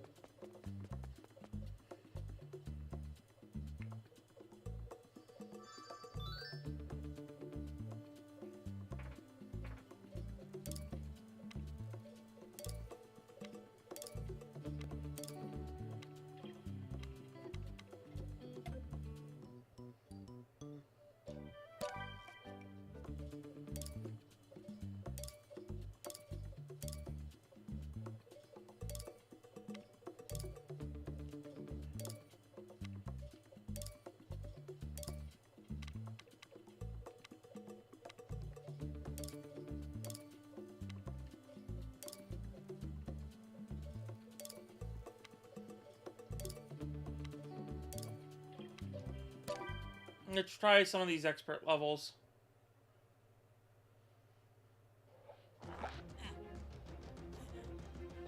Here we go.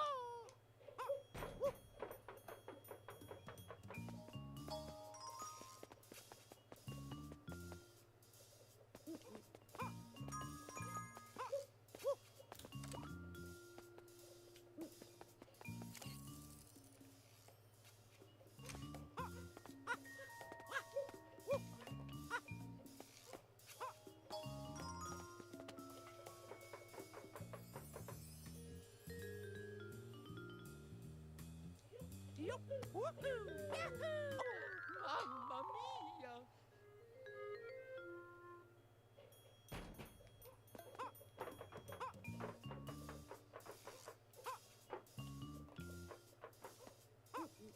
Yup. Woohoo! Yup. Woohoo! Yup.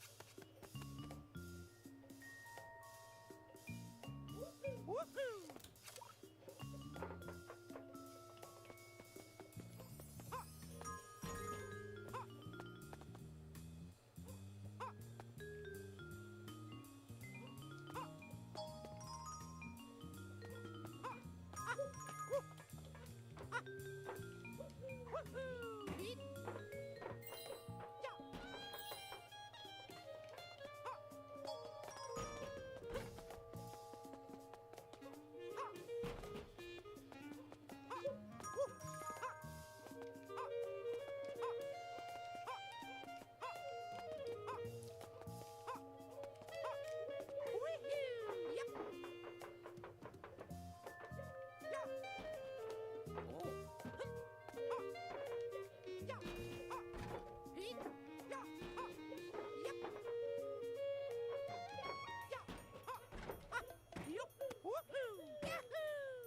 Hmm.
Ah, I got it.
Mamma mia!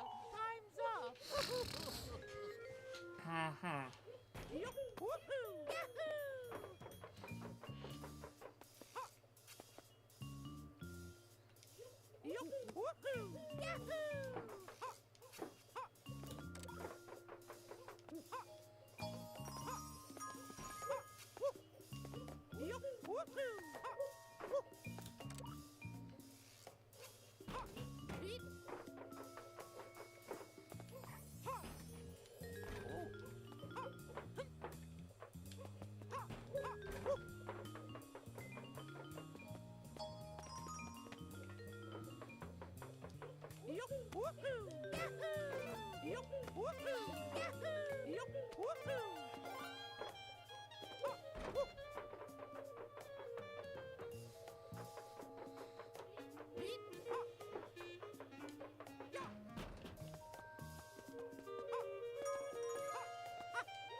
Aces.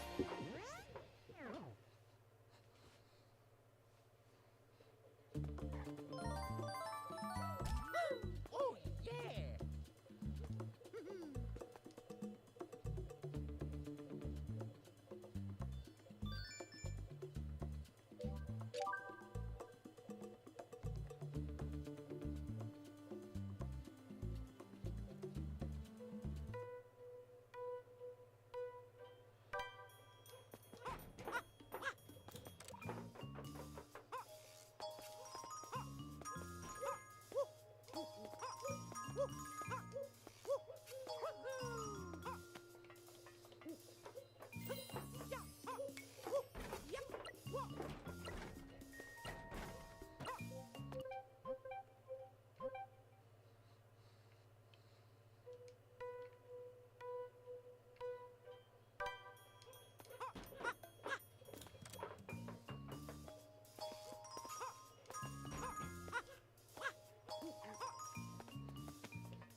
Aces!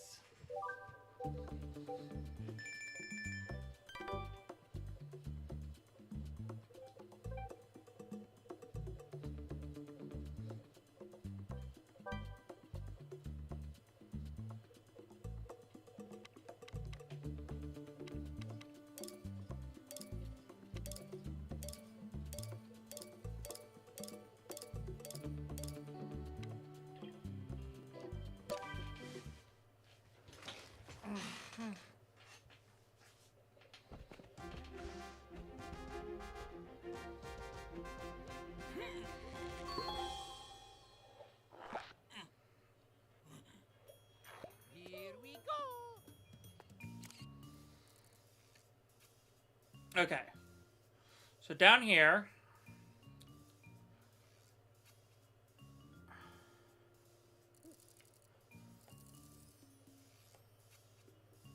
Wait a second.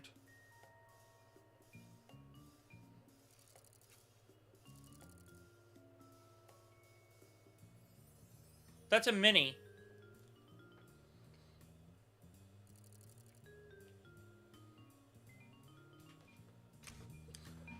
Oh my god.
Oh, yeah!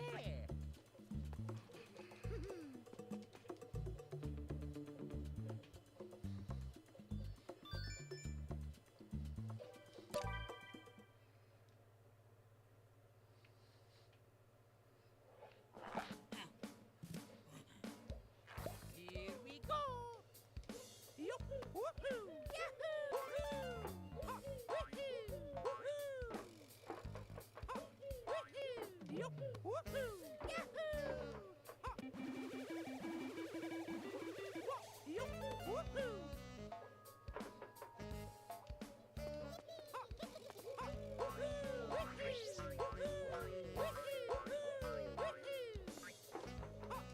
Yup! Woohoo!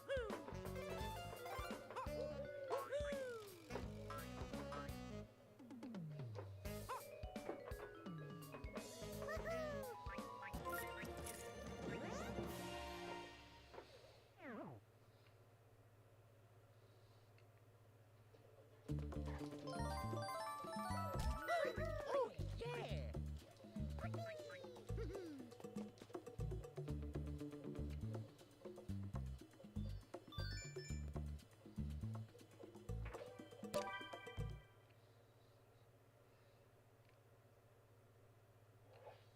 Here we go! Yup! Woohoo! Yahoo!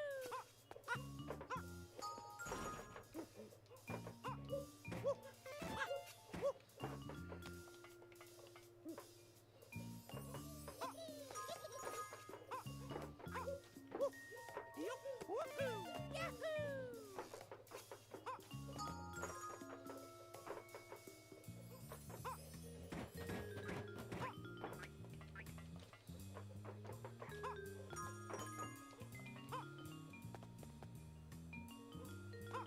Yup! Woohoo! Yahoo! Yup! Woohoo!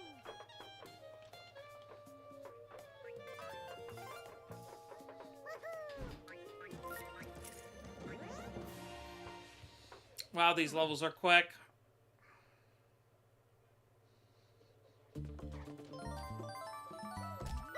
Oh, yeah!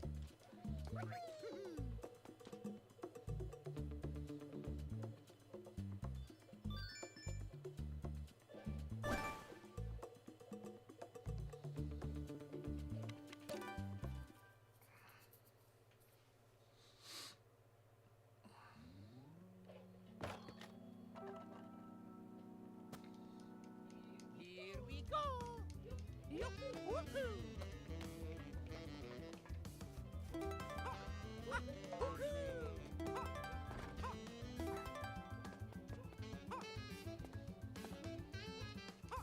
Yup! Woohoo! Yahoo! Yup! Woohoo! Yahoo!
Wait.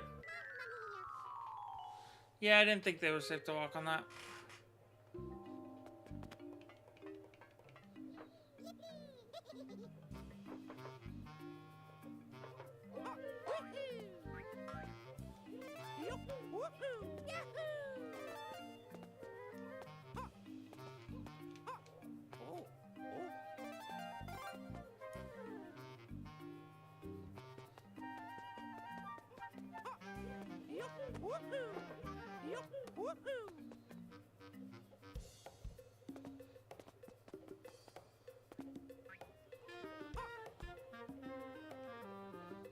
Oh wait, you can make the gap, right? Yep, okay, there we go.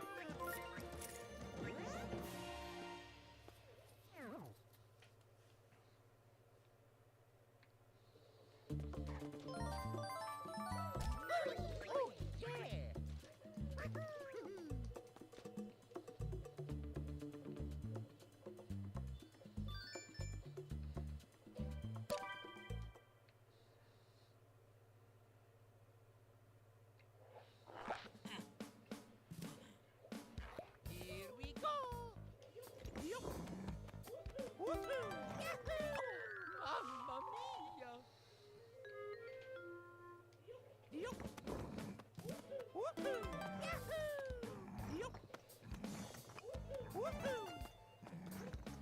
Woohoo!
Oh, yeah!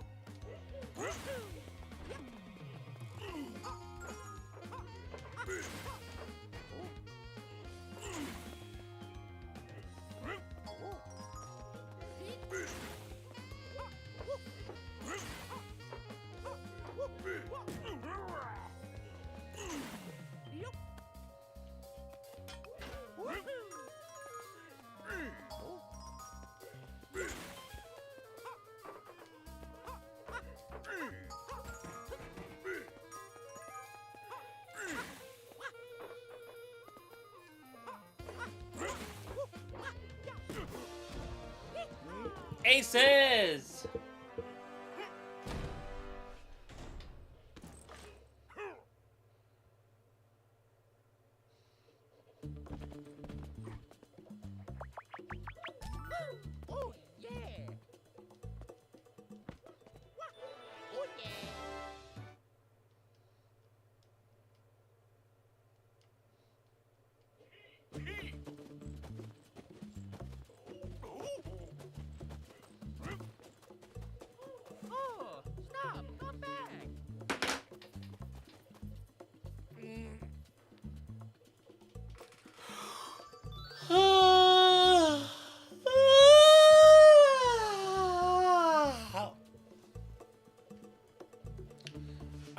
folks. I think this is where I'm calling it for today. But, as always, I have been MegumiMary. Thank you all so much for watching. You can find links to all my various projects across the internet by going to marytest.com, MaryTes.com.